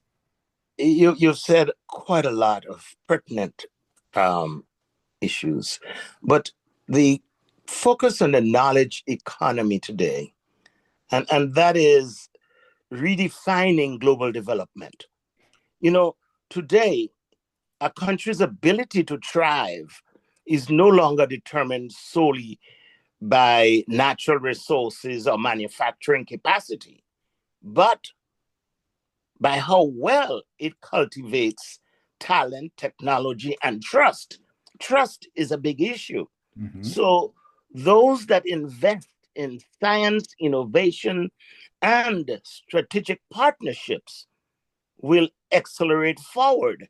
Now, the big issue today is tech diplomacy and where organizations can form alliances with the big Silicon Valleys and other, technology, operations. Now, those that invest in science and innovation and strategic partnership, they will accelerate forward. So we have to really also look at the gap between knowledge rich and knowledge poor societies. So the discussion is going in the right direction. So the whole issue is the challenge for closing the gap between knowledge rich and knowledge poor nations continues to widen. This is one of the reasons why we need bodies like the World Summit for Social Development. We need global solutions. In other words, what we can't afford to have happen is for the global north that has a high per capita GDP and can afford to have a high universal basic income for its citizens so that they're all living very comfortably, and yet the global South that has a low per capita GDP and cannot afford to provide its citizens with those opportunities to be having less because global trade is probably going to come to a stop. Global aid is probably going to come to a stop because the developed countries are not going to have the governments are not going to have the income because they're going to be having to finance the universal basic income of their citizens, and their tax revenues will be limited mostly to that type of a purpose. And almost all companies who are trying to provide their customers whether it's food or whether it's medications, to be able to provide them at the lowest possible cost, is going to leverage anything that will help them reduce the costs. And it becomes actually a question of ethics. Society 5.0, Industrial Revolution 5.0, which is centered out of Japan, calls for all stakeholders to be respected by in the new society, so that corporations have an equal responsibility to their employees that they do to their customers. But in reality, to your customers, if you don't, if somebody else prioritizes their customers more than you, you may not have customers anymore, and then your employees don't have any jobs either. So sometimes you have to reduce your workforce in order to be able to stay in business, or you have to increase the efficiency of your workforce. And But we get yeah, Bill, if you don't mind me interrupting a little bit. go ahead. I hear all the same thing about fear, about uh, investment, monies, all the things that we've been doing in a society that has no heart, in a society where people are fearing, where people have no quest in their life. They see no joy hardly anymore, the way life has been expressed on the media, in the movies, and all over the place. We have pollution up the kazoo. We have deforestation. We have fires. We have floods. We have all of this happening all around with the hunger that it engenders, and so on and so forth. There's famine everywhere. And we have not looked at getting to solve the main issues, which is peace, peace of mind, peace in the family, peace in the community, and so on. That's why we have the Peacemakers Challenge that we just created, that the youth or any age person can start to look to and to create in any and all ways at any and all times. When we do that, what kind of a society do we have? What kind of a life do we have, and all our relations? Now, when I say that, the indigenous people know what I'm talking about. The people who are close to nature know what I'm talking about. Because if we don't include nature in all our judgments, in all our making for laws to safety and health and well-being, what good does it do if our planet dies? Who dies along with it? I rest my case. Yes, no, I think this is very, very important. The question is, how do we best get there? There's a gentleman, I think his name is Lawrence. I think that's his last name, who spoke at the UN a number of years ago, when there was a discussion about the Lake Chad basin in Africa, which borders on a lot of countries in Central Africa. And the DS had talked about needing more grassroots. And he got up and he said, I'm a historian and I've been studying the what brings about change in the world. And one of the conclusions he made is that there is almost no examples throughout history where grassroots has ever brought about any major lasting social change. And I'm not talking about things like the discovery of the wheel or fire, where it's copied because of the advantages so quickly. But in general, the big changes in society have all been top down. Emperors and others throughout history have dictated, and we've seen entire countries switch religions almost overnight, where they were willing to die and fight for religion A on one day, and a year later, they're all willing to fight and die for a competing religion. Uh, Bill, you're looking at the old paradigm, though, and this is creating the new paradigm. When you allow the youth and everybody else to really focus on peace like they never have, the common people yeah, will create it in their communities, in their families, and it will spread and spread. yeah, It may never have ever happened except in what's called Satya Yuga, yeah, but it is now being created in this simple way with these youth and everybody who has a vision and follows and seeks it yeah. and goes after it. Kurt, we share the same goals, and we want to get to the same places. And I think these are um, very good. I don't see them working in many places. We see in how many different places in the world we have more conflicts going on right now in the world than I think we've almost ever had.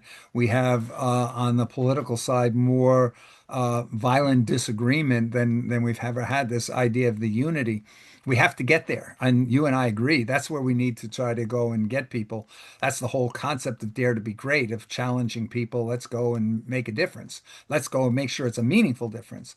The question here is how. And one of the reasons we talked about the World Summit, the upcoming World Summit, is because AI has projected a potential, if we just look at how things are currently evolving, where we're getting a increased polarization. The top 1%, just since the SDGs were established, the top 1% of the world population has increased their wealth by $34 trillion, and which is enough to eliminate world poverty 22 times over, according to Oxfam.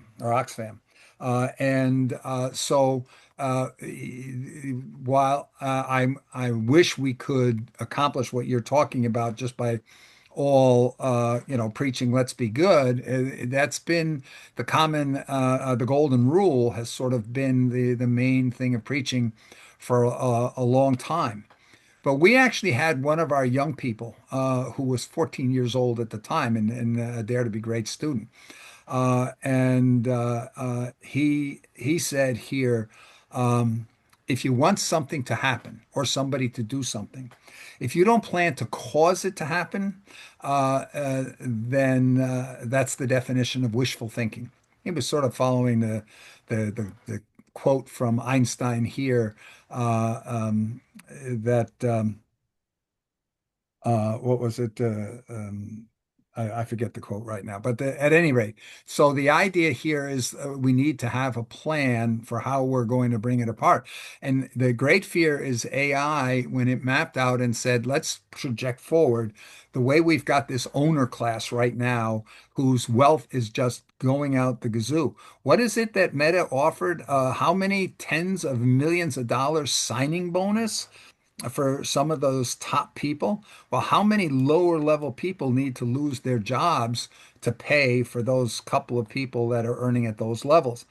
I think back of we had a very critical CBS news anchor, Dan Rather, where he got a promotion or a salary increase, and I forget here that how many they had to announce. They announced how many thousands of employees they laid off just to be able to pay him that salary increase.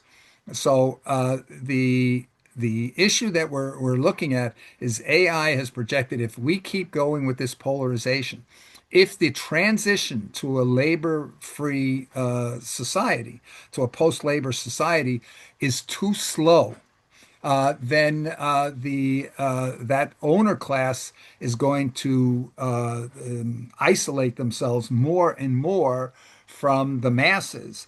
And as they do that, the fear that the masses could rise up against them is going to increase.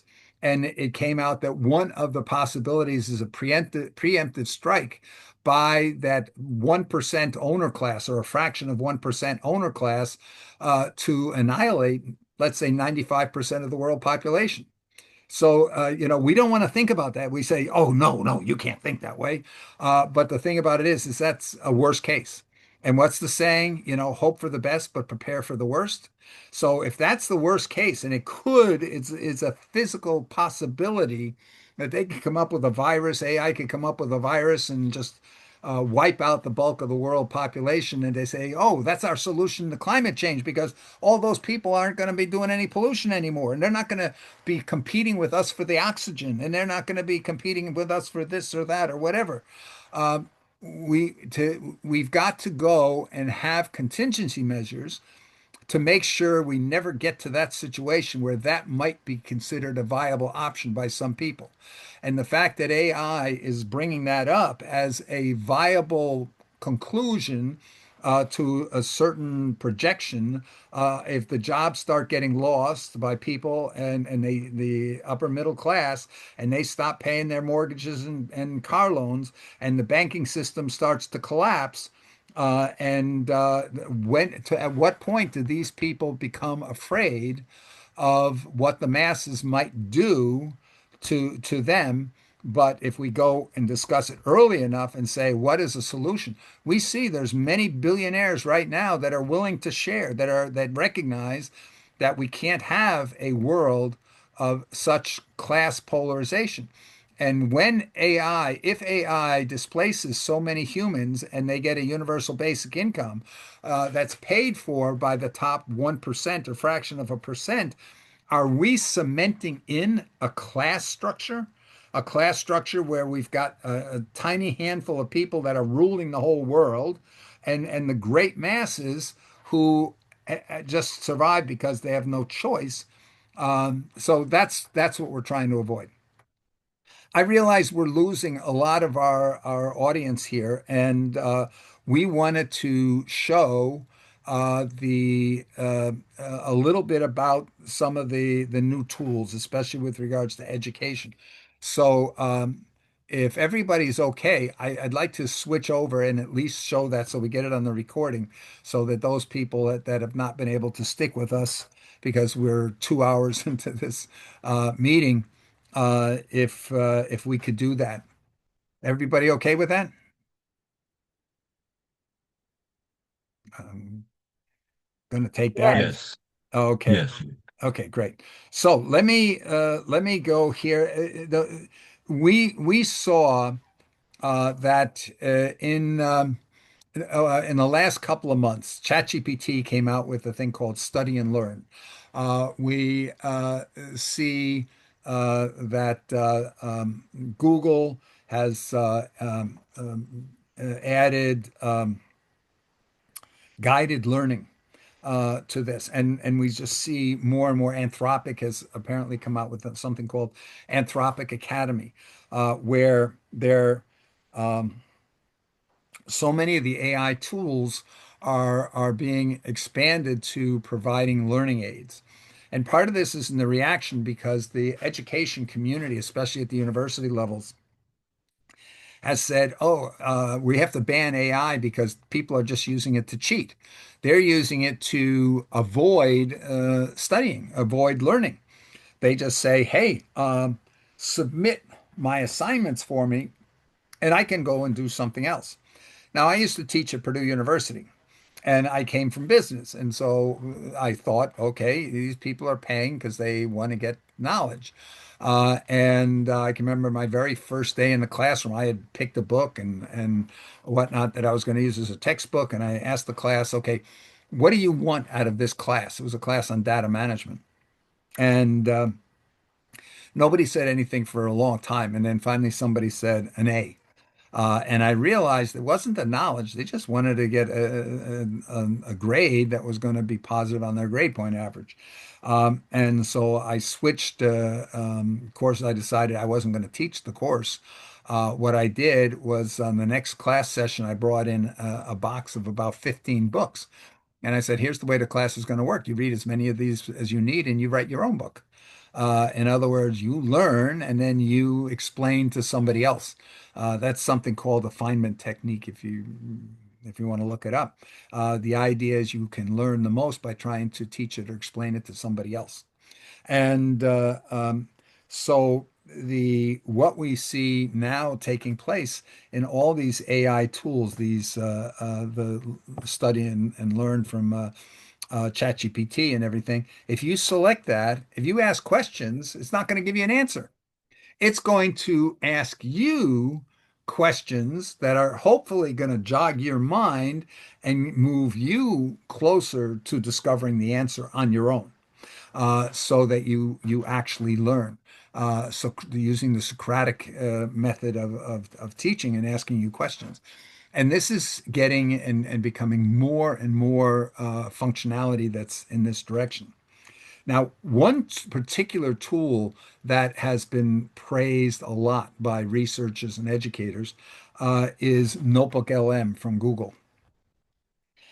Notebook LM enables you to collect a knowledge base, a body of knowledge about any subject at all, so that you only take sources of knowledge that you are familiar with, that you have faith in that this is accurate information.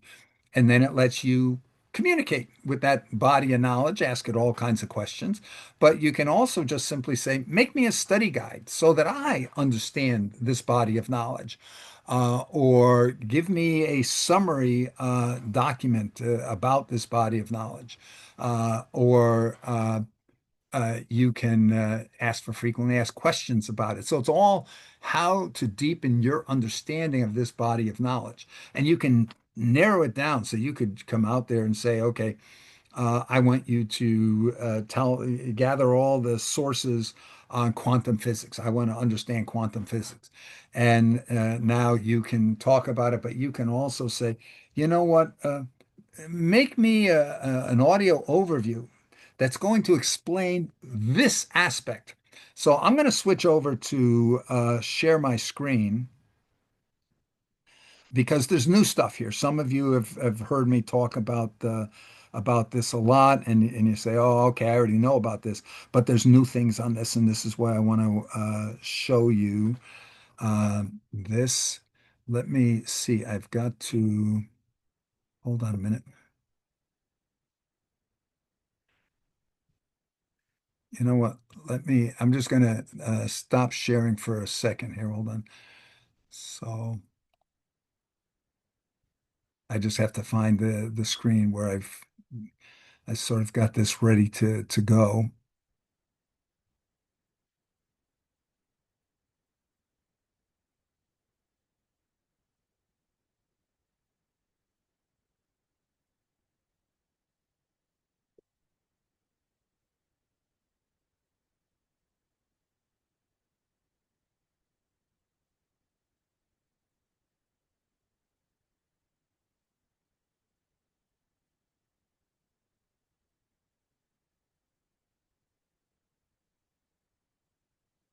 Example, I have. Just bear with me a second, please.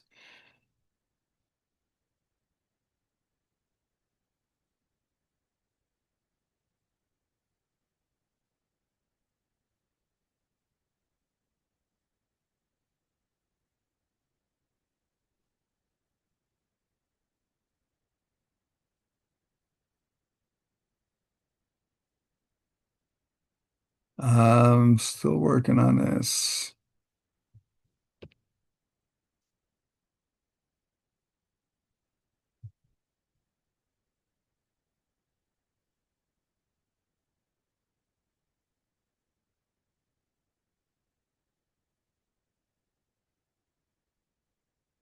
Okay, good.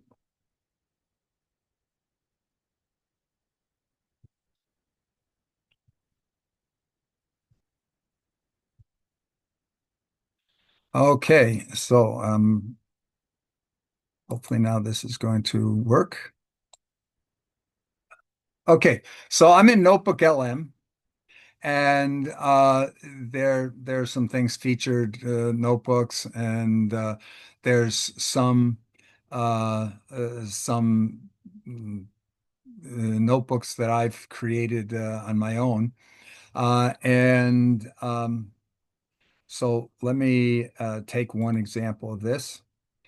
This is a case here where these are sources that I feel are good at explaining and introducing ChatGPT study mode. And I could either come in here and say, oh, I want to find some more. Are there any other good sources out there?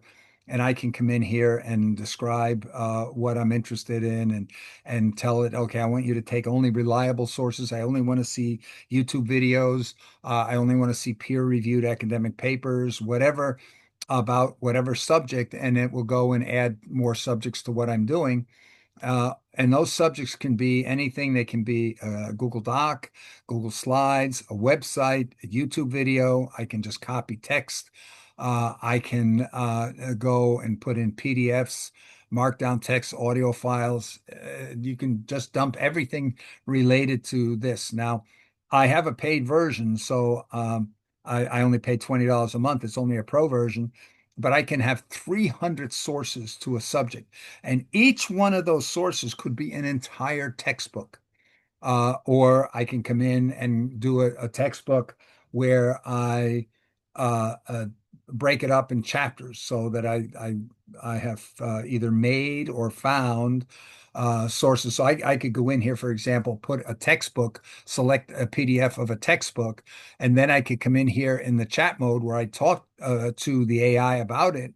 And I could just start saying, okay, extract for me everything important about chapter one.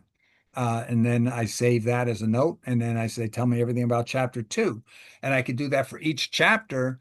And then I can promote those notes over here to over to a to be a source. And then I can always select when I'm talking to it, I only want to talk to this particular source.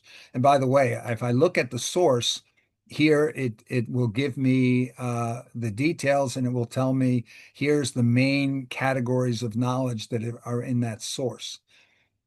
So that's an important factor. So this is the general information about what you can do to gather all the information about a particular source.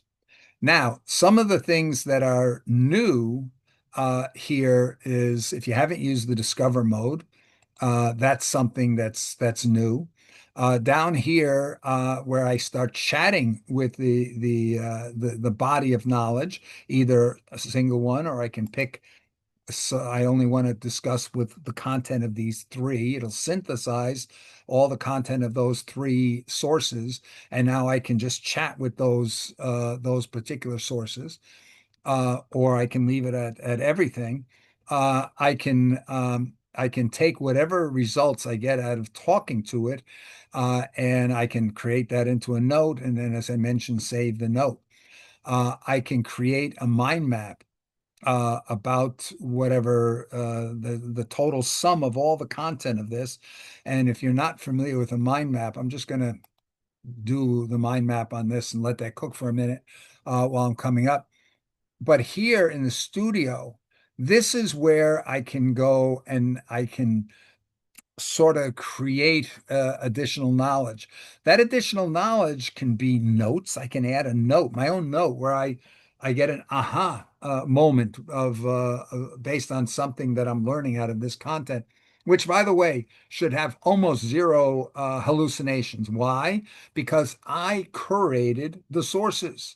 If I think a source is not worthy, I can just toss it out. I can just come on over here and I can remove that source. So if where they talk about hallucinations in general in AI, that's because the AI, they've trained it on all the knowledge that they can find on the internet and all the different sources out there. That's like going into Times Square in New York and asking the first passerby, what do they think about a certain kind of surgery? And they may give you an answer because they're trying to make you happy. But the quality of that could be, it may be that you happen to have hit upon a surgeon who's giving you a very qualified answer, or it can just hit upon some student that wants to go and pull your chain and gives you a bunch of totally stupid responses. So because general AI chatbots have all that knowledge out there, that it brings just as often bad content as it does good content. And so that's why we have to be careful about hallucinations. But if I've picked the sources and I know these are quality sources, the odds are I'm not going to get any hallucinations and I'm going to get valid answers. So it's like if I picked peer-reviewed papers, academic papers, then I'm going to get very knowledgeable responses. So when we look here, I'm going to look at the first thing, we're going to look at the mind map. We see the mind map on AI's role in student learning, and we can say, We don't okay, see it right now. pardon? I don't see it right now on my screen. Have you not seen anything that I've been doing? I have seen, but now it's off. Okay, hold on a minute. Let me go back. I see it, no problem. Okay, so you should I see see. you see it, and you see on the right-hand side, you see the start of the Yep. mind map. Okay, Yep. so let me go back to the mind map here. And so we see that I can break down the content of the sum of all of this knowledge, break it down, and I can keep breaking it down further and further and further. And if I says I want to know more about a specific aspect, here. I'm at the lowest level. There's no more arrows at the side here. And so it provides hints instead of direct answers. It now is going into the center part, going through the sum of all the knowledge on that. And it's bringing up for me all of the content from all these different sources that explain about how this is bringing up the hints instead of just giving you the answers. And over here, you see that it's got citations basically here. That's where the exact information is coming from. So, which is it lets me go and validate or figure out the details to what it was talking about. And I can do that at that lowest level, or I can come in here at a higher level. Let's say here I picked a summary level that broke down into all these details. But I clicked on saying, tell me more about this summary level. And it's now going out there and it's pulling together all the information out of all these sources relative to that summary information. Do we see how this could be very valuable? Definitely. Okay. So in addition to that, when I'm finished with any of these, okay, look at all the information because I'm at a summary level. Look at all the details and look at all the citations where it's pulling that information from here on all of these. And when I'm at the bottom here, I can save this to a note. So I'm just going to save this one over here. And what it did, see, it put it over here as so I can look at this answer. I have to save these because when I'm chatting with this, it's not saving these. So I got to do it on a periodic basis. So this is that study mode I was just taking a look at. And one of the things here is if I discover something that's really new, I can go and save this and promote this to become a source, to join and become a source on this. Okay, um, so over here, for example, you can see convert to a source. And so I can do that. Now, that's the mind map function. The audio overview, is everybody familiar with audio overview in general? No, That it'll create a podcast with two speakers, I see. and they will discuss whatever you're talking about here. I'm just going to go, let's see, to make this a short. If I click on this, this becomes the really important thing, this pen up here for edit, if you would, because now I can make all kinds of different audio overviews. So I can do a deep dive. So it's a lively conversation between two hosts. They unpack and connect all the topics of your sources. Or I can make a bite-sized overview or a critique of whatever the sum of the content, or a debate. Okay, and where these become very interesting here is because uh, well, first I can select the length I want. I can select the language from 80 different languages, and includes things like Urdu and all kinds of languages. But then I can say here, so if I clicked on debate, I can say, okay, I want debater number one, I want them to take this position. And I want debater two to take this position. And I want them specifically to address this aspect, that aspect, or whatever you want. And I want them to debate as if they're debating to an audience of 10-year-olds. I'm just going to take the brief right now, and I'm going to do this because that'll do it the fastest. So can you see how powerful that can be? Extremely. It looks really good to me. If when I get used to doing this, it looks so involved. Well, it's not, because you don't come in there and say, "Gee, what can I do right now?" Once you learn what the options are, you go in there because you're intending. I want to have a debate about this aspect here, that in this textbook, and it says, it concludes something, it says something, and I don't understand why are they taking that position. So I want them to debate why that position is correct or not correct. So you can do things like that, or you come in and say, "Look, I just want to have a equivalent of a two-slide presentation that's telling me the gist of what's really important about this." This next Thursday at Sunrise Simi Valley Rotary Club, I'm giving a program on Peacemakers Challenge, and incorporated right there in Simi Valley. Uh-huh. So this could actually make a PowerPoint and even have the dialogue itself if I wanted to have it from them instead of me. Yes, now we're going to see where you can take that to the next level. So let's look here at the video overview. Again, we can choose the language, and we say, here's what I want the video to focus on. So it'll basically generate for you roughly a 10-slide PowerPoint equivalent of the gist of whatever sources you've picked. So if you want to say the challenges of global peacemaking, come over here, go to Discovery, and say, find for me the best sources on this, because it ranks all the sources it finds and gives you the 10 that it thinks are most pertinent to whatever you've requested the discovery be based on. And then you can go back and say, oh, give me the next 10. So on the free version, you can do that up until where you have 50 sources. On the $20 version, you can say 300 sources. I went up to 300 sources of what everybody is saying on the challenges, or how we can overcome the challenges, or what have you.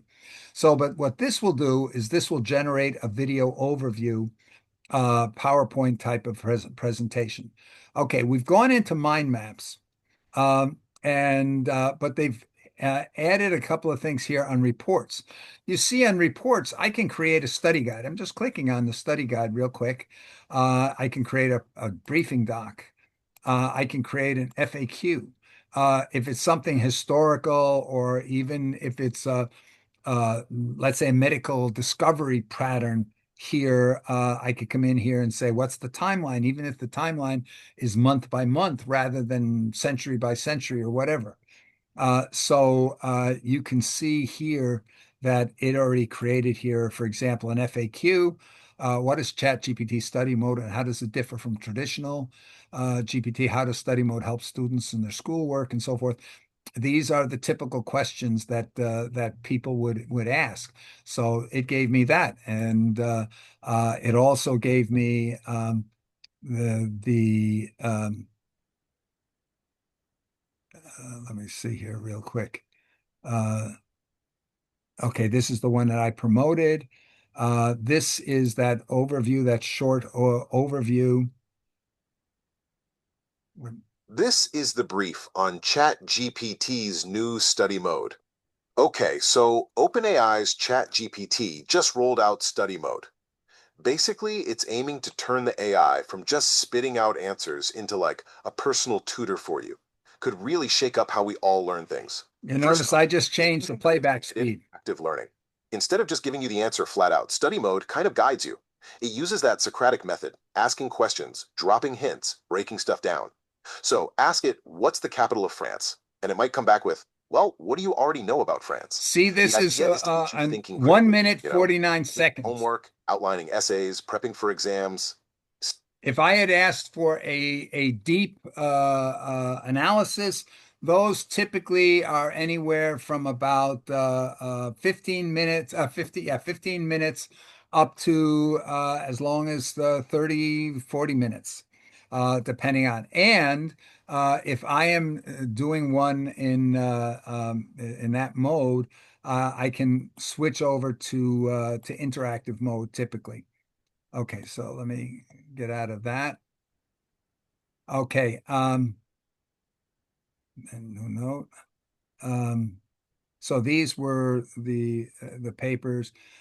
This is okay, this is the study guide. So we see it's a comprehensive study guide for mastering AI-powered learning. So it gives you a quiz, starts off with a quiz, and then it gives you the answers to the quizzes, and then gives you essay format questions, and then goes and gives you the glossary of all the key terms to be aware of with regards to this. Um, and so I can do that. But now yeah, study guide is good. I use that to study, but now I want to remember. I need to know, do I really remember this? So I can come over here to flashcards and I can say, you know what, make me a number of cards. I can pick the fewer, standard, or more.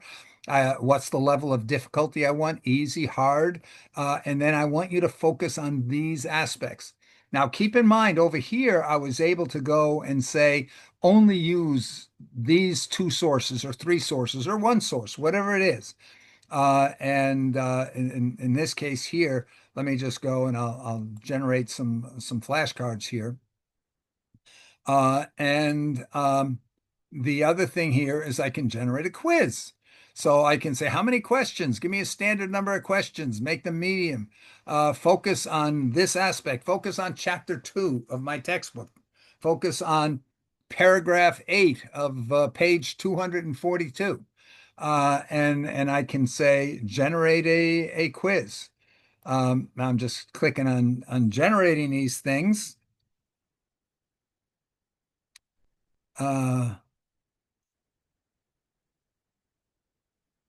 So let's see where those comes up.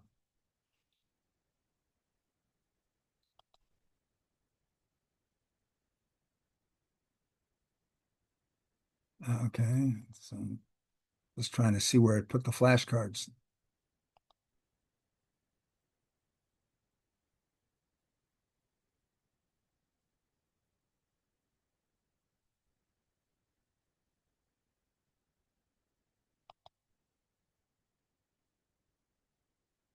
Okay, that's the study guide.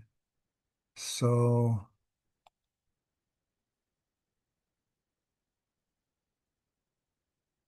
that was our note that we promoted.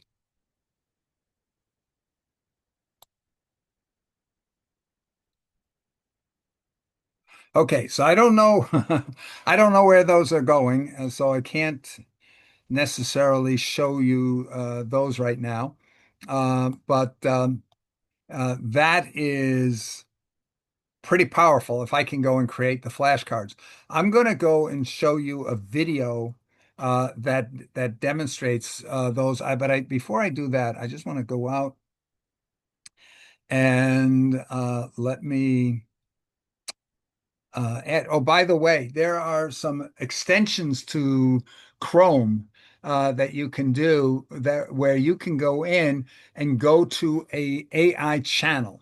So let's say there's somebody out there that's got an AI channel on history, and they've got 40 videos that are presenting. They've broken history down into all the major events from a period to a period in a particular YouTube channel. So now you can come out there and go to that channel, and there is a button on the YouTube that says take that channel and promote all the content of that channel into here a notebook. It will create a notebook for you with all the content of that particular channel, whatever it is. So this one here, it put 300 sources, 300 YouTube videos that this guy has written, YouTube channel about the cutting edge advances in artificial intelligence. So you can now bring all that together. I'm just going to click here now and see this generates. Okay, these two new functions here, flashcards and quiz, were the one that I mentioned at the beginning of this session that they were there yesterday, like they are here now, and they disappeared. So by last night, they were no longer there. So now you can see I've clicked on it, and I can say generate. I'm just going to go and see if this works with fewer. So I don't see where this is where this is coming up. But the other thing here,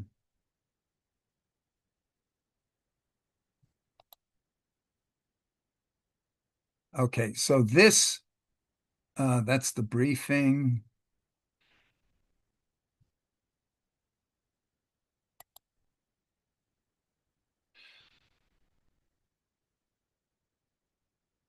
Is everybody still seeing what I'm doing? Can you see this? Does it say in the middle of the screen strategies for surviving the AI revolution? Yes, yes. Okay, so Imagine a future, and maybe it's not so far off. That sounds like pure science fiction. I mean, a world where robots aren't just, putting cars together on a line, but they're maybe managing your whole house. Or, get this, generating a steady passive income for you. Right. And AI. Not just answering your searches, but running entire global economies. Oh, wait. Someone wants to join. Hey, go for it. yes, are you going to be talking about robo taxis at all? Yes, absolutely. We definitely will be discussing robo-taxes. You bet. In fact, that's one of the really wild, almost sci-fi sounding income streams we're going to dive into. Daliber.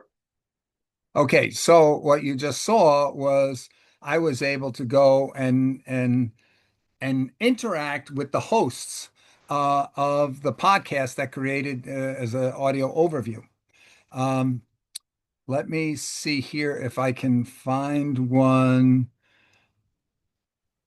Bill, can you have the interviewers with your voice and or your wife's? You would Or have to you would have to take this out of that and do a swap out on the voice.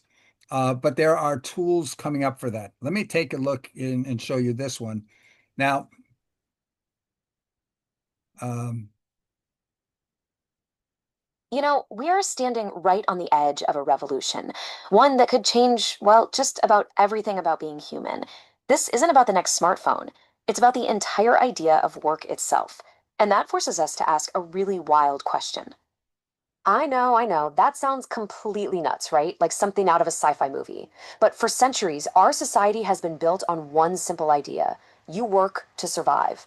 And right now, the foundations of that idea are starting to crumble. We really need to talk about what happens when the jobs just aren't there anymore. So, before we can even get to where we're going, we have to be real about where we are.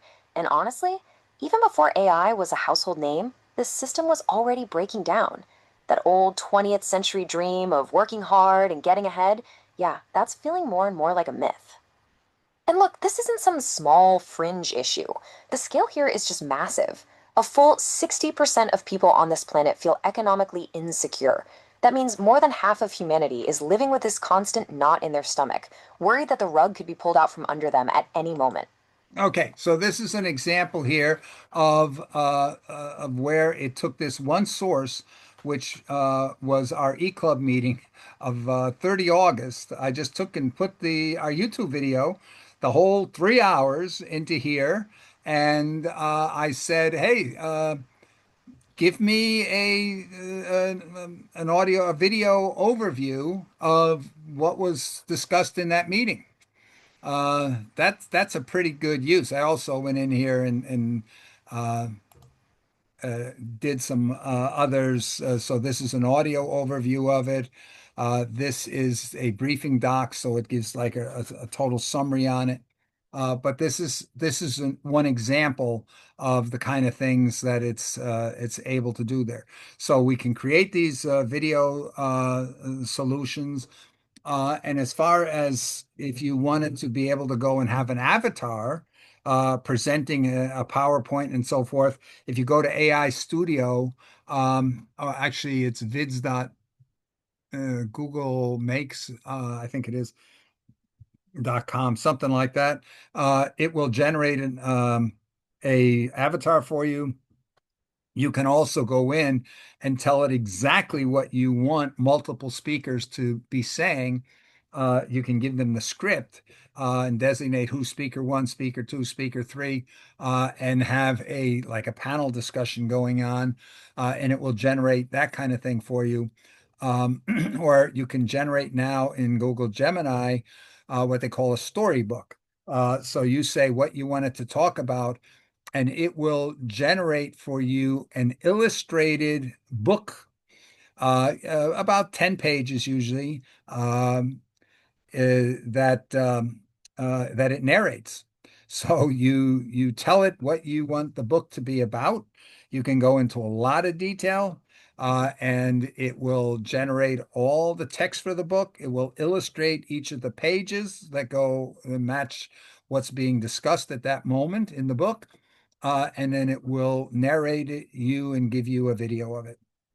Okay, so now I'm going to switch over here to a 10-minute. I'm going to stop this share.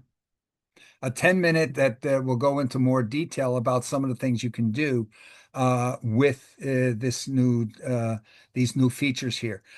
First of all, before I go over to that, hi, Om, glad to see you joining us. Hopefully this will make sense because we're sort of at the tail end.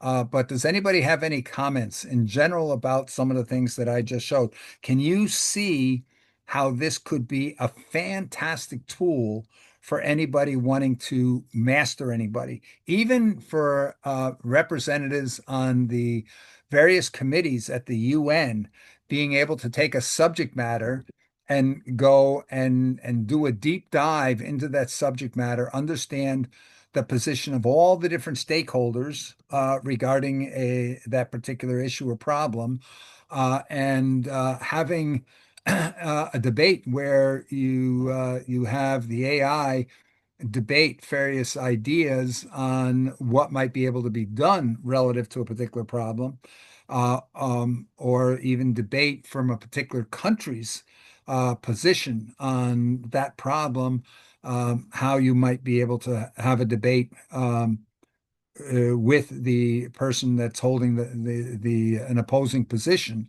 on that problem. So we can make video presentations, we can make audio presentations that go into far greater depth on this. Those can be debates, they can be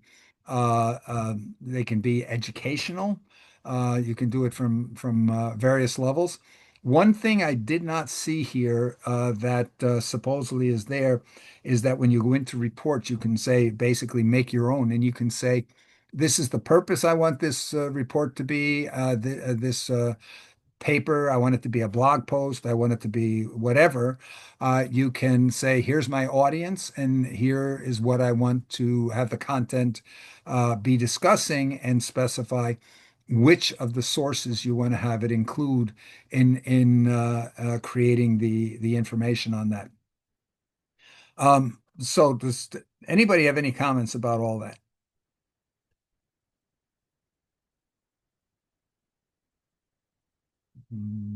No? Okay. Well, I hope some of you are going to be using this stuff. Ian, do you want to try again and see, can we hear you now? Okay, can you hear me now? So far, so good. Okay. Yeah, it looks like a good system. Um, I suppose what I've been looking at myself lately is looking at sort of cloning your own idea, especially with the idea of writing a book, because I don't like the idea of it being somebody else's voice. I prefer it to be my own. But yeah, I mean, for studying the subject matter, it's a great idea. Mhm. Yeah.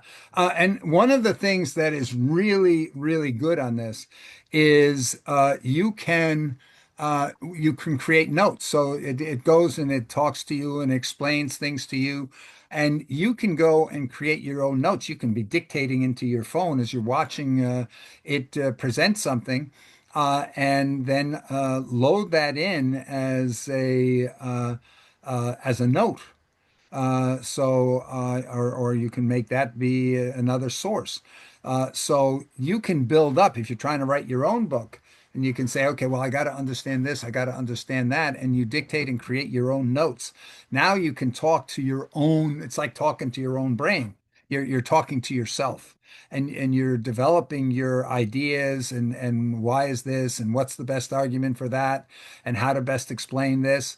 And so you're talking to yourself, asking, okay, how can I improve my explanation of this, and how can I do that? And now you can then ask it, okay, here I've got my 50 different notes that I've created. Uh, I want you to organize these notes into a logical presentation that would be convincing to people, and create your outline for your book, if you would, or if you're wanting to make it to be a YouTube video, an explainer video, you can go and create it here. Then you can take it out and put it into Gamma, take it over to Google Studio, AI Studio or Gemini, or take it to Google Vids, and create an avatar, and have the avatar present it, the information. So many of these things, I'm just waiting for more and more people to pull all these dots together so we can see how the different pieces work with one another. Already you can see there are people that are using VO3. VO3, it creates the videos, real videos, but you can create the videos with talking.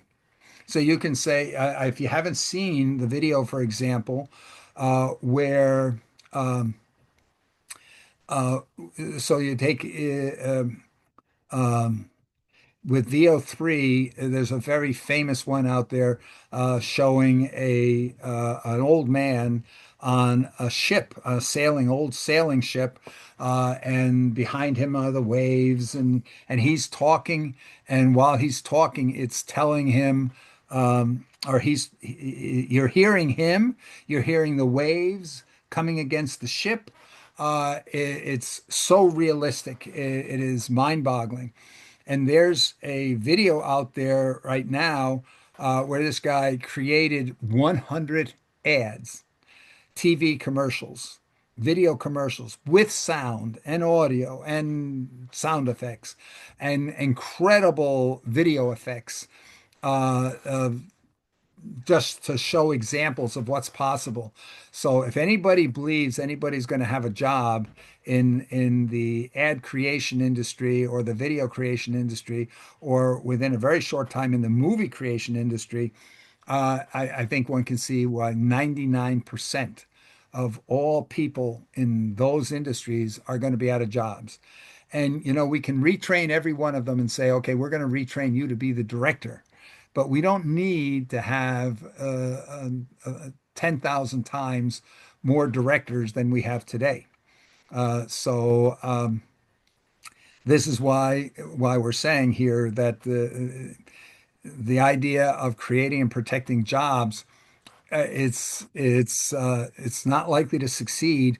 But as I described earlier, that's likely to further polarize on wealth and isolation the owner class from the masses, which could result in open class warfare, which we want to avoid at all costs. Okay, so I'm going to now go and show an example of,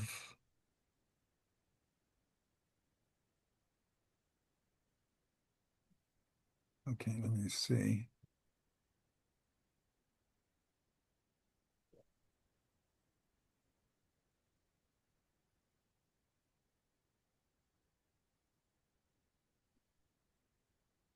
Okay.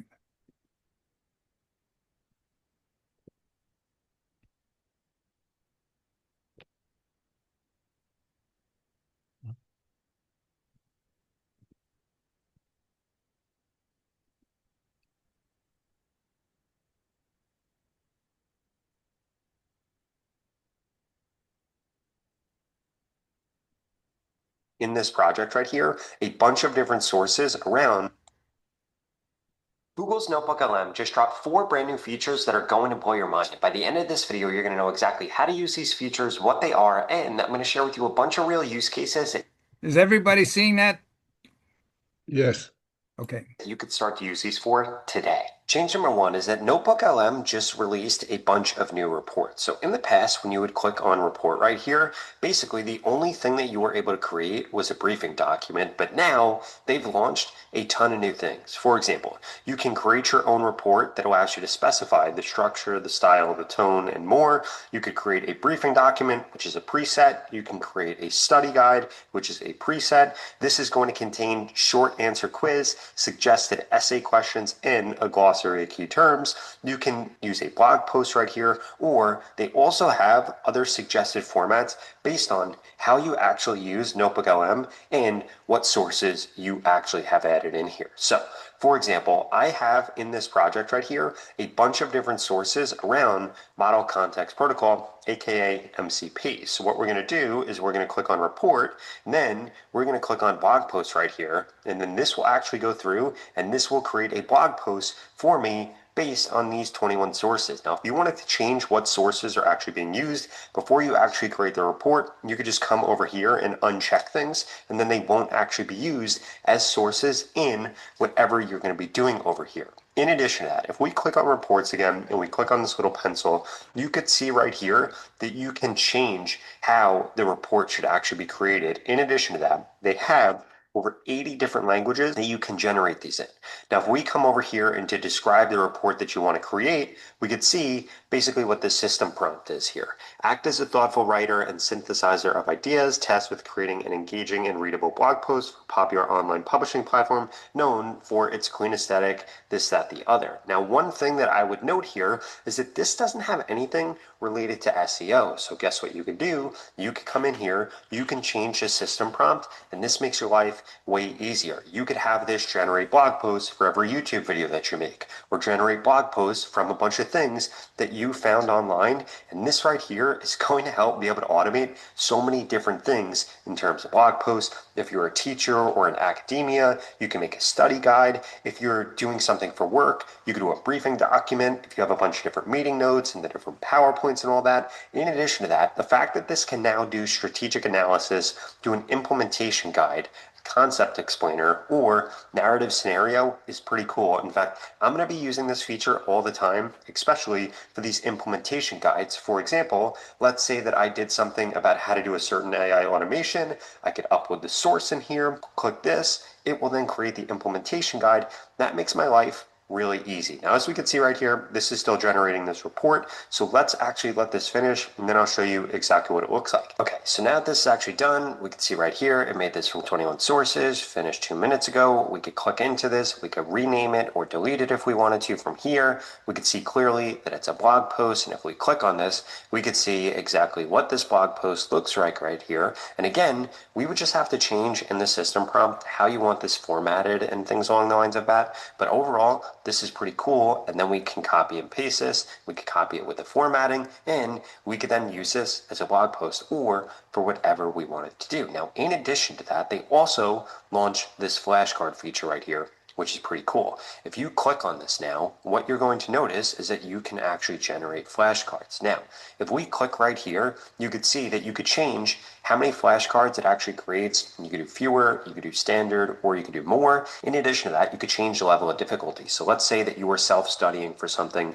or you're trying to study for school or something like that. You could start off with easy. Once you get all those right, you could change this to difficult. Once you get all those right, you could change this to hard. And then once you get all those right, you should be pretty good with whatever you're trying to learn. In addition to that, you could come over here and you could change the formats of it. For example, you can change how many words show up on each side. You could have it focus on specific topics, or you could have it be restricted to a specific source that you actually want to be able to specify right here. Now, these are what these flashcards are actually going to look like. If you click right here, we're going to see that animated flashcards are then going to show up. And if we click over here, we could expand this viewer to actually see what it looks like. So we could see right here, this literally went through and made 92 flashcards, which is insane. I didn't think that it was actually going to create that many, but that's pretty awesome that it's created this. And again, if we click on this and we don't understand it, we could click on explain. Then we have this customized learning experience here where this is going to go through and explain to us exactly why we got it wrong, or So far, what do you think of that idea that it will generate flashcards, and you can do them, as he points out, at the level of easy, typical, or more difficult?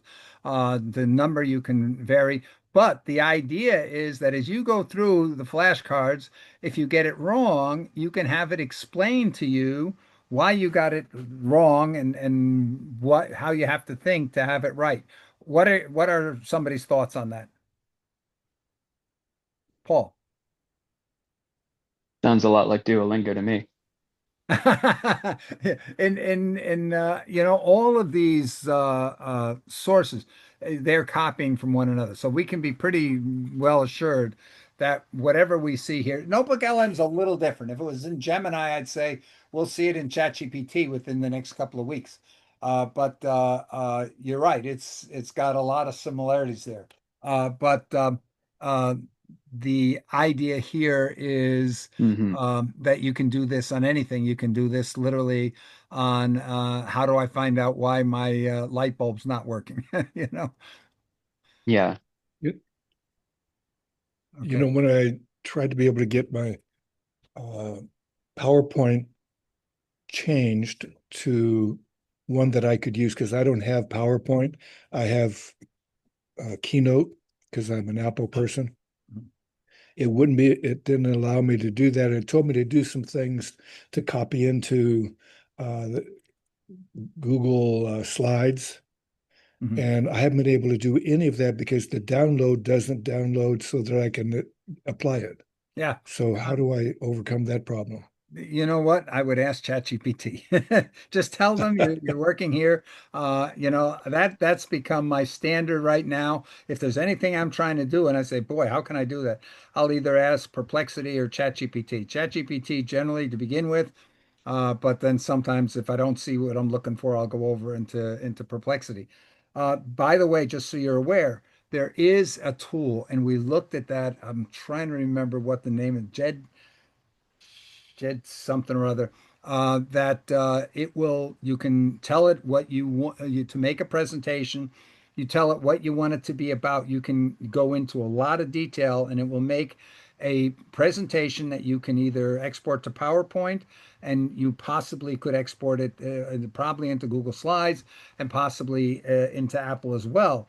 But here's the thing, it will post it on a website. In other words, it'll give you a little sub account, it'll post it there, And now you can use that PowerPoint, send the URL to the link to other people. When they go there, they can actually interrupt the speaker that's narrating the PowerPoint presentation and ask it questions along the way. Oh boy, I'd love I, to learn how to do that. I'm not My goodness. sure. I'm not sure, but something I think that's the one where you're able to go. It'll generate the presentation and so forth, allow the audience to interact live with the presenters, and you're able to go and give it a folder, an entire folder of background information on the subject, and it will use that contents of that folder to answer the questions that anybody in the audience asked that might be deeper than what's in the actual presentation. Okay, Wow. let's continue here. It's the right answer. And the best part about it is it actually gives you the sources right here. So you can always go back into the source to make sure that it's correct or to kind of get more background knowledge. And again, you could ask this any questions to follow up from whatever it tells you here. In addition to that, you could save this as a note if you wanted to. So you could basically save all the things that you get wrong or all the things that you don't understand. And then you could have it build another round of flashcards based only off of those. Now, before we get into the rest of those use cases that are only going to keep getting crazier and crazier, I wanted to remind you to smash that subscribe button if you want to stay up to date on the latest and greatest changes in AI. I upload videos like this every single day, and you're not going to want to miss them.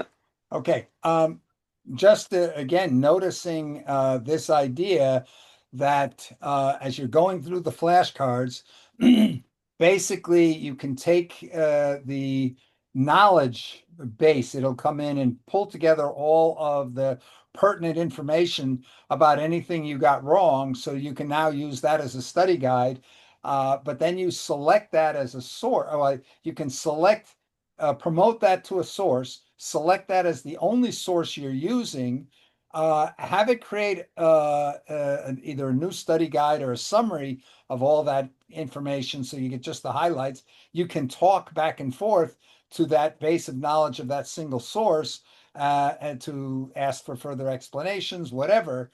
But then, as he's pointing out, you can now go and generate a new round of flashcards based strictly on the one or the ones that you got wrong. the next new feature that I wanted to highlight is if we come back over into Studio, we can also generate quizzes from right here. And again, we could see that we could choose to have the number of questions be fewer, standard, or more, and we could change the level of difficulty here to be easy, medium, or hard. So I'm going to change this to be really hard. I'm going to put fewer. I'm going to click on generate right here, and then let's see what this actually goes through and generates. And again, this is really good if you're trying to self-study for something, if you're trying to study for school, if you're an academic, or maybe you're just trying to quiz your team. For example, I'm trying to get my team to be better with MCP, which is why I created this. And we come over here, you can see that you can actually share with them everything. So you can give them full access to the notebook or to the chat only. And then in addition to that, you can actually create a welcome note here. So I could send something like this to my team and say, hey, I really like what's in here. You guys need to make sure that you're studying this. You guys need to make sure that you're up to date on this stuff because I need you to pass these quizzes. And then you can see right here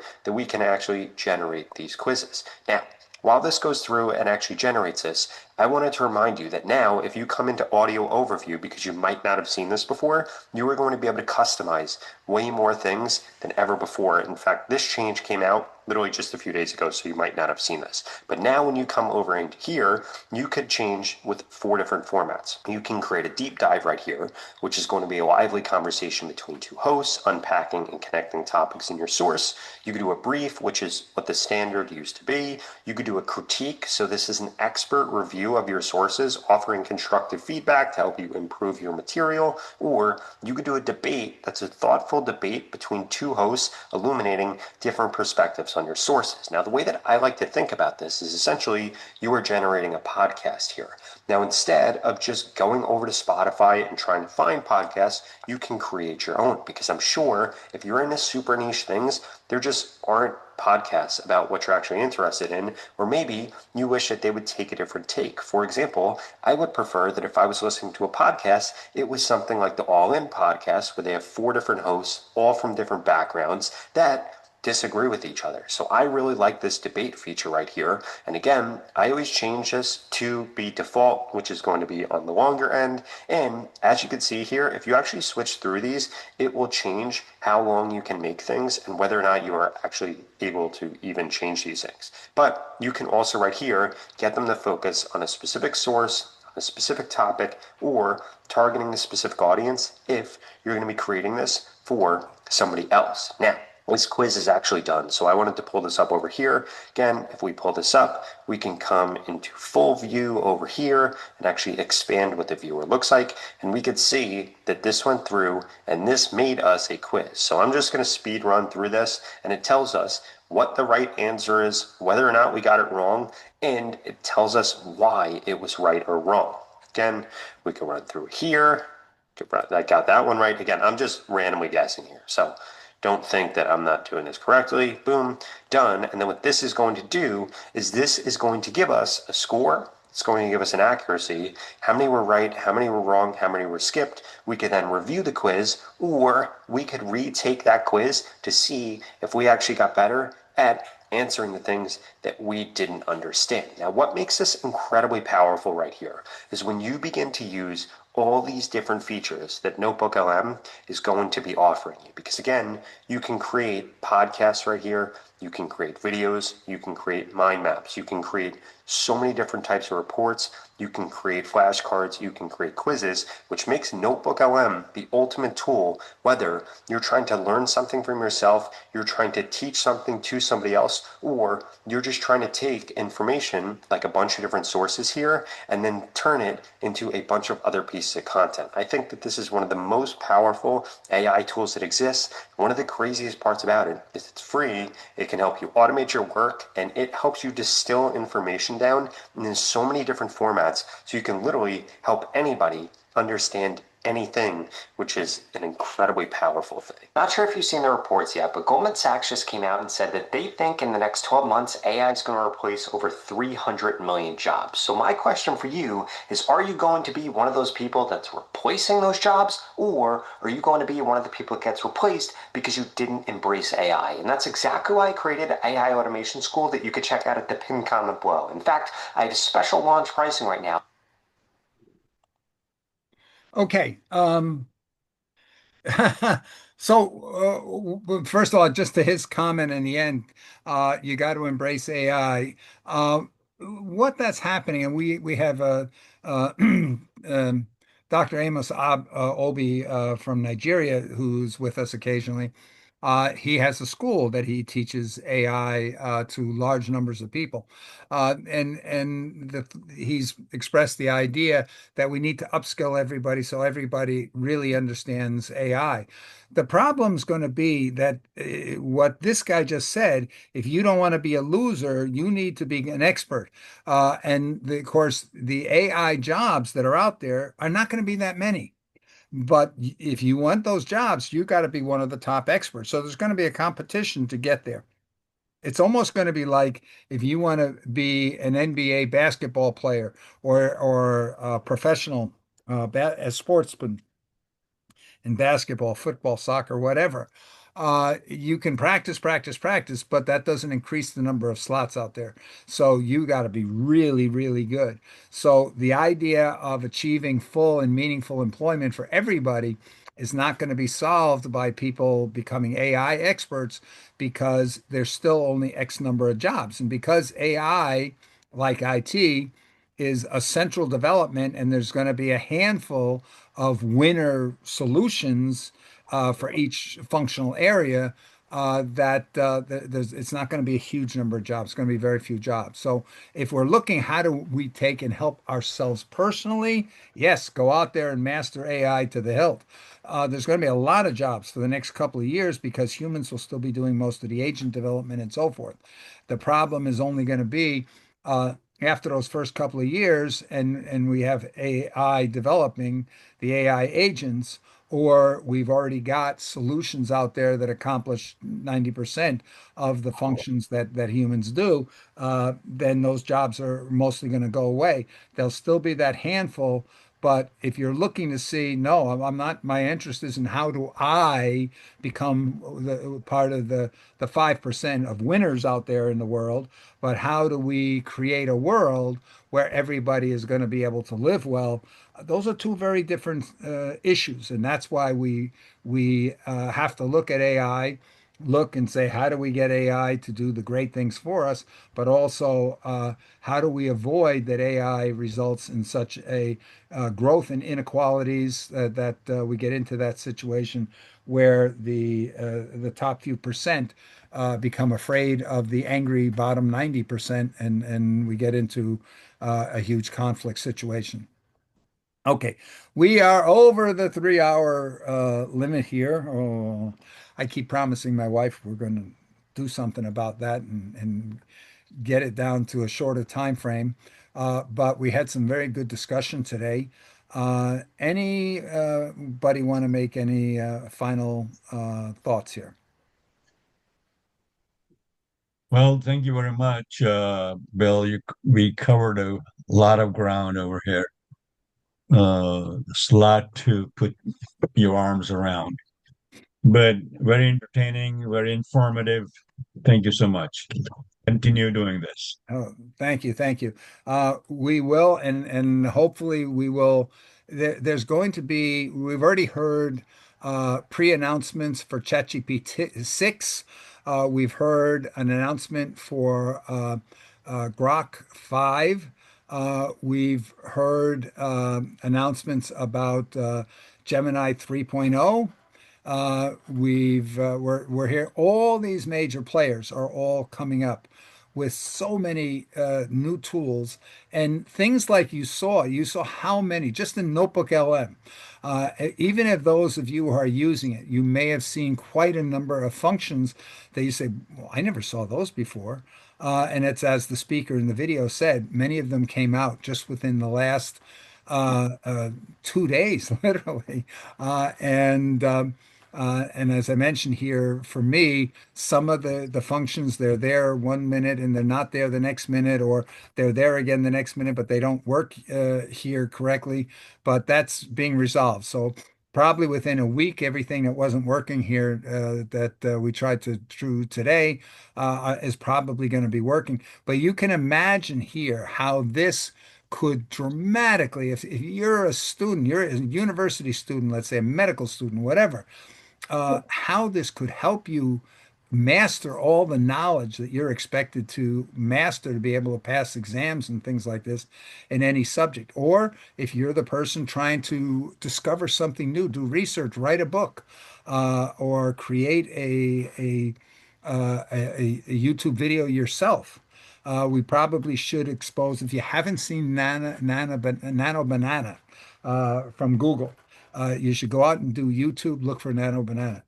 It's going to blow your mind. Look for that and look for VO3 examples.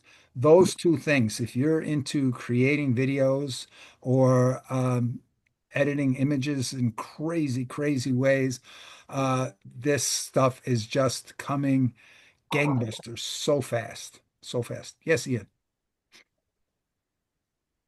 Bill, I Yes. just want to thank you for your sustained enthusiasm and leadership in this AI journey. Thank you very much as I sign out.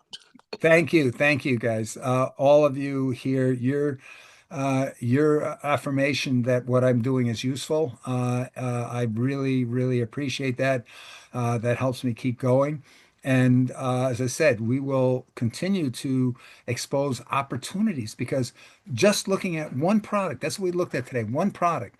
I could have gone into the deep research capabilities that are exploding out there, and your ability to research what if questions to ask it. Hey, if this continues, where are we going to be? Or Kurt, why is it that we're not getting the movements that we need to be able to get the peace in the world? What's holding us back? What's the problem? What would have to change for us to be able to accomplish the things?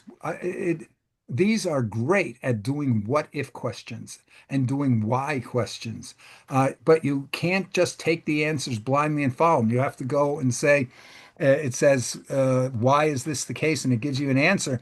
And then you have to say, well, but wait a minute, that aspect of it here, why is that? No, you know what? I think I've heard something from other places. Or take the answers that it gave you and do the double check. Ask it to double check its own answers. That is getting to be a very hot issue right now to have it double check what it's outputting. Also, you're going to be seeing the integration between creating slide presentations, narrating the slide presentations, creating interactive view, putting your own voices, putting your avatars up there is that's coming so fast. Interactive avatars where you can hold a conversation with an avatar. Picture this, you create a Zoom call and you have your own avatar on the other side of the Zoom call. And so you can make a Zoom call, a video of yourself talking to yourself. That can get very, very interesting sometimes. Okay, well, that I think, yes, Paula. I just wanted to say that last year I tried to the slides with AI. With actually, I type what and chose a voice so that made the presentation. It came out beautiful. I wish I had more time to try many things, but I mean my time is so limited. But I like to know the latest so that I can actually, because I like to implement it myself and the things that I do.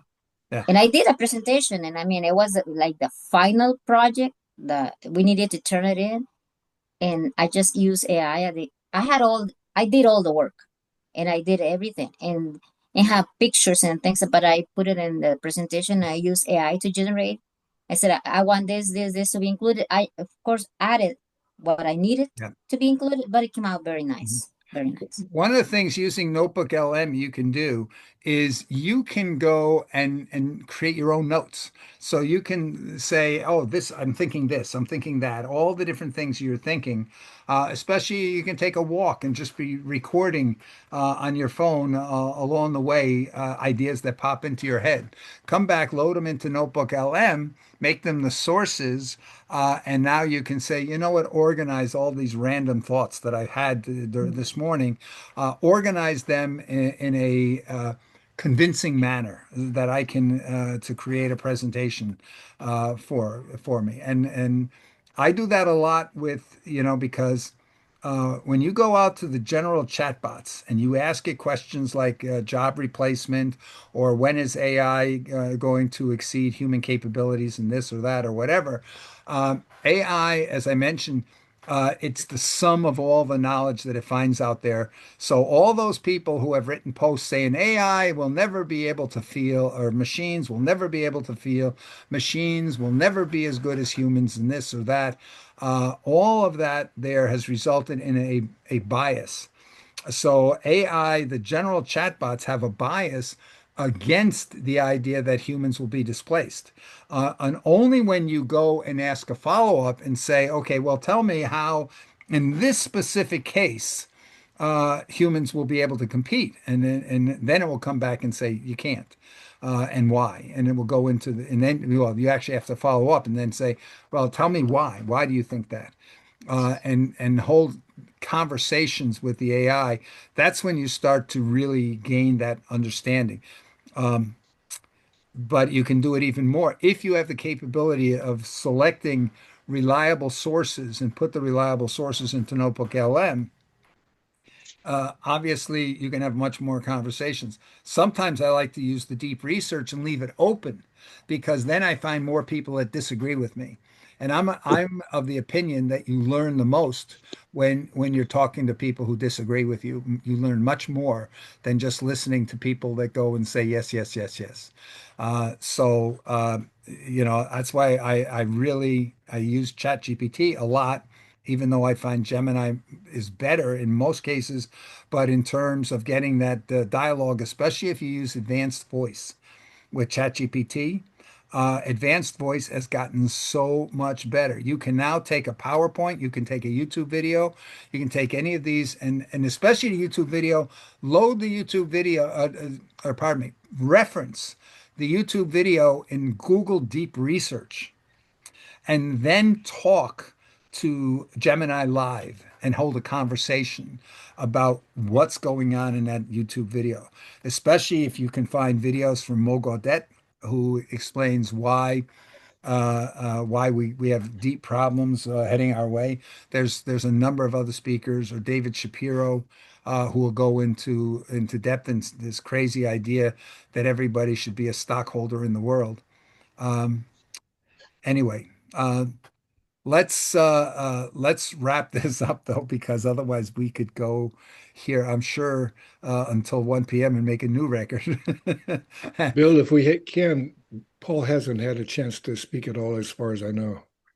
Oh, oh, I thank you for allowing me to join in.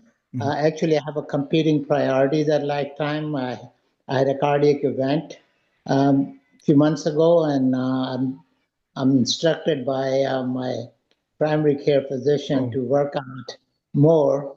So I kind of Saturday morning I have uh, yoga. I do aqua exercise, and I do the bicycling. So it's like my Saturdays are kind of busy. Are you using AI to be your coach while you're doing your exercises? Well, I actually learn a lot more on AI with you guys than anywhere else. You can be doing your biking or inside while you're on our program. We have a guy who's an astronaut at the Rotary uh, Rochester, and he'll be bicycling or he'll do the treadmill or whatever as he's on the program. Yeah, and Yeah. actually, my Yeah. son-in-law is he's a bike enthusiastic. He always goes to the Tour de France, and he follows the day before, the day after the various stages of the Tour de France and things. He's out on a bike trip here around the southeast United States right now. But what he does is when he's practicing at home, he's able to, with AI, he's able to bike online with his friends from around the world, where they actually see each other if they look to the side or whatnot. There's their friends. They see all the scenery of the places that they picked for their bicycle trips. Pretty interesting. For yoga, the you can set up your camera on a tripod, pointing to you, and it will advise you about your poses, and tell you to straighten your back or do whatever you need to do, and coach you, and encourage you, hold it a little longer or whatever. So there's a ton of stuff out there now on with AI doing live coaching, because if you go to Google Gemini, pick streaming and pick live camera, and now you can be talking to the AI while it is observing you. So there's Yeah. a lot of stuff happening. Gemini is better than ChatGPT. For Oh, certain things, for certain things, yes. I actually like the advanced voice of ChatGPT better, and we have a lot of very interesting discussions there. And my wife has gotten totally jealous of of ChatGPT because I have a female voice selected, but I do that because the female voice is clearer, easier to understand. The male voice is a little muffled, I find. And but she says here, she says that woman. So it's yes. Anyway, thank you all for joining thank us you. again. I'm going to try to I'll get try in. to join as many sessions I can. Yes, thank you. Great, great. And Kurt, if you want to talk about how you can do the discovery for that session, you want to be able to find the sources, Yes, and talk afterwards.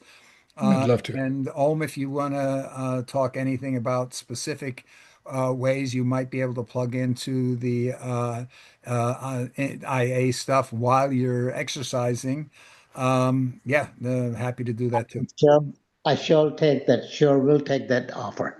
Okay, great. Okay, guys. Then thank you again. Thank you And all. And I will here's the try to peace get this salute. posted today. Thank you all. Bye Okay. bye. Bye. Send them Thank the you. love. Bye. It creates peace. Zooming peace.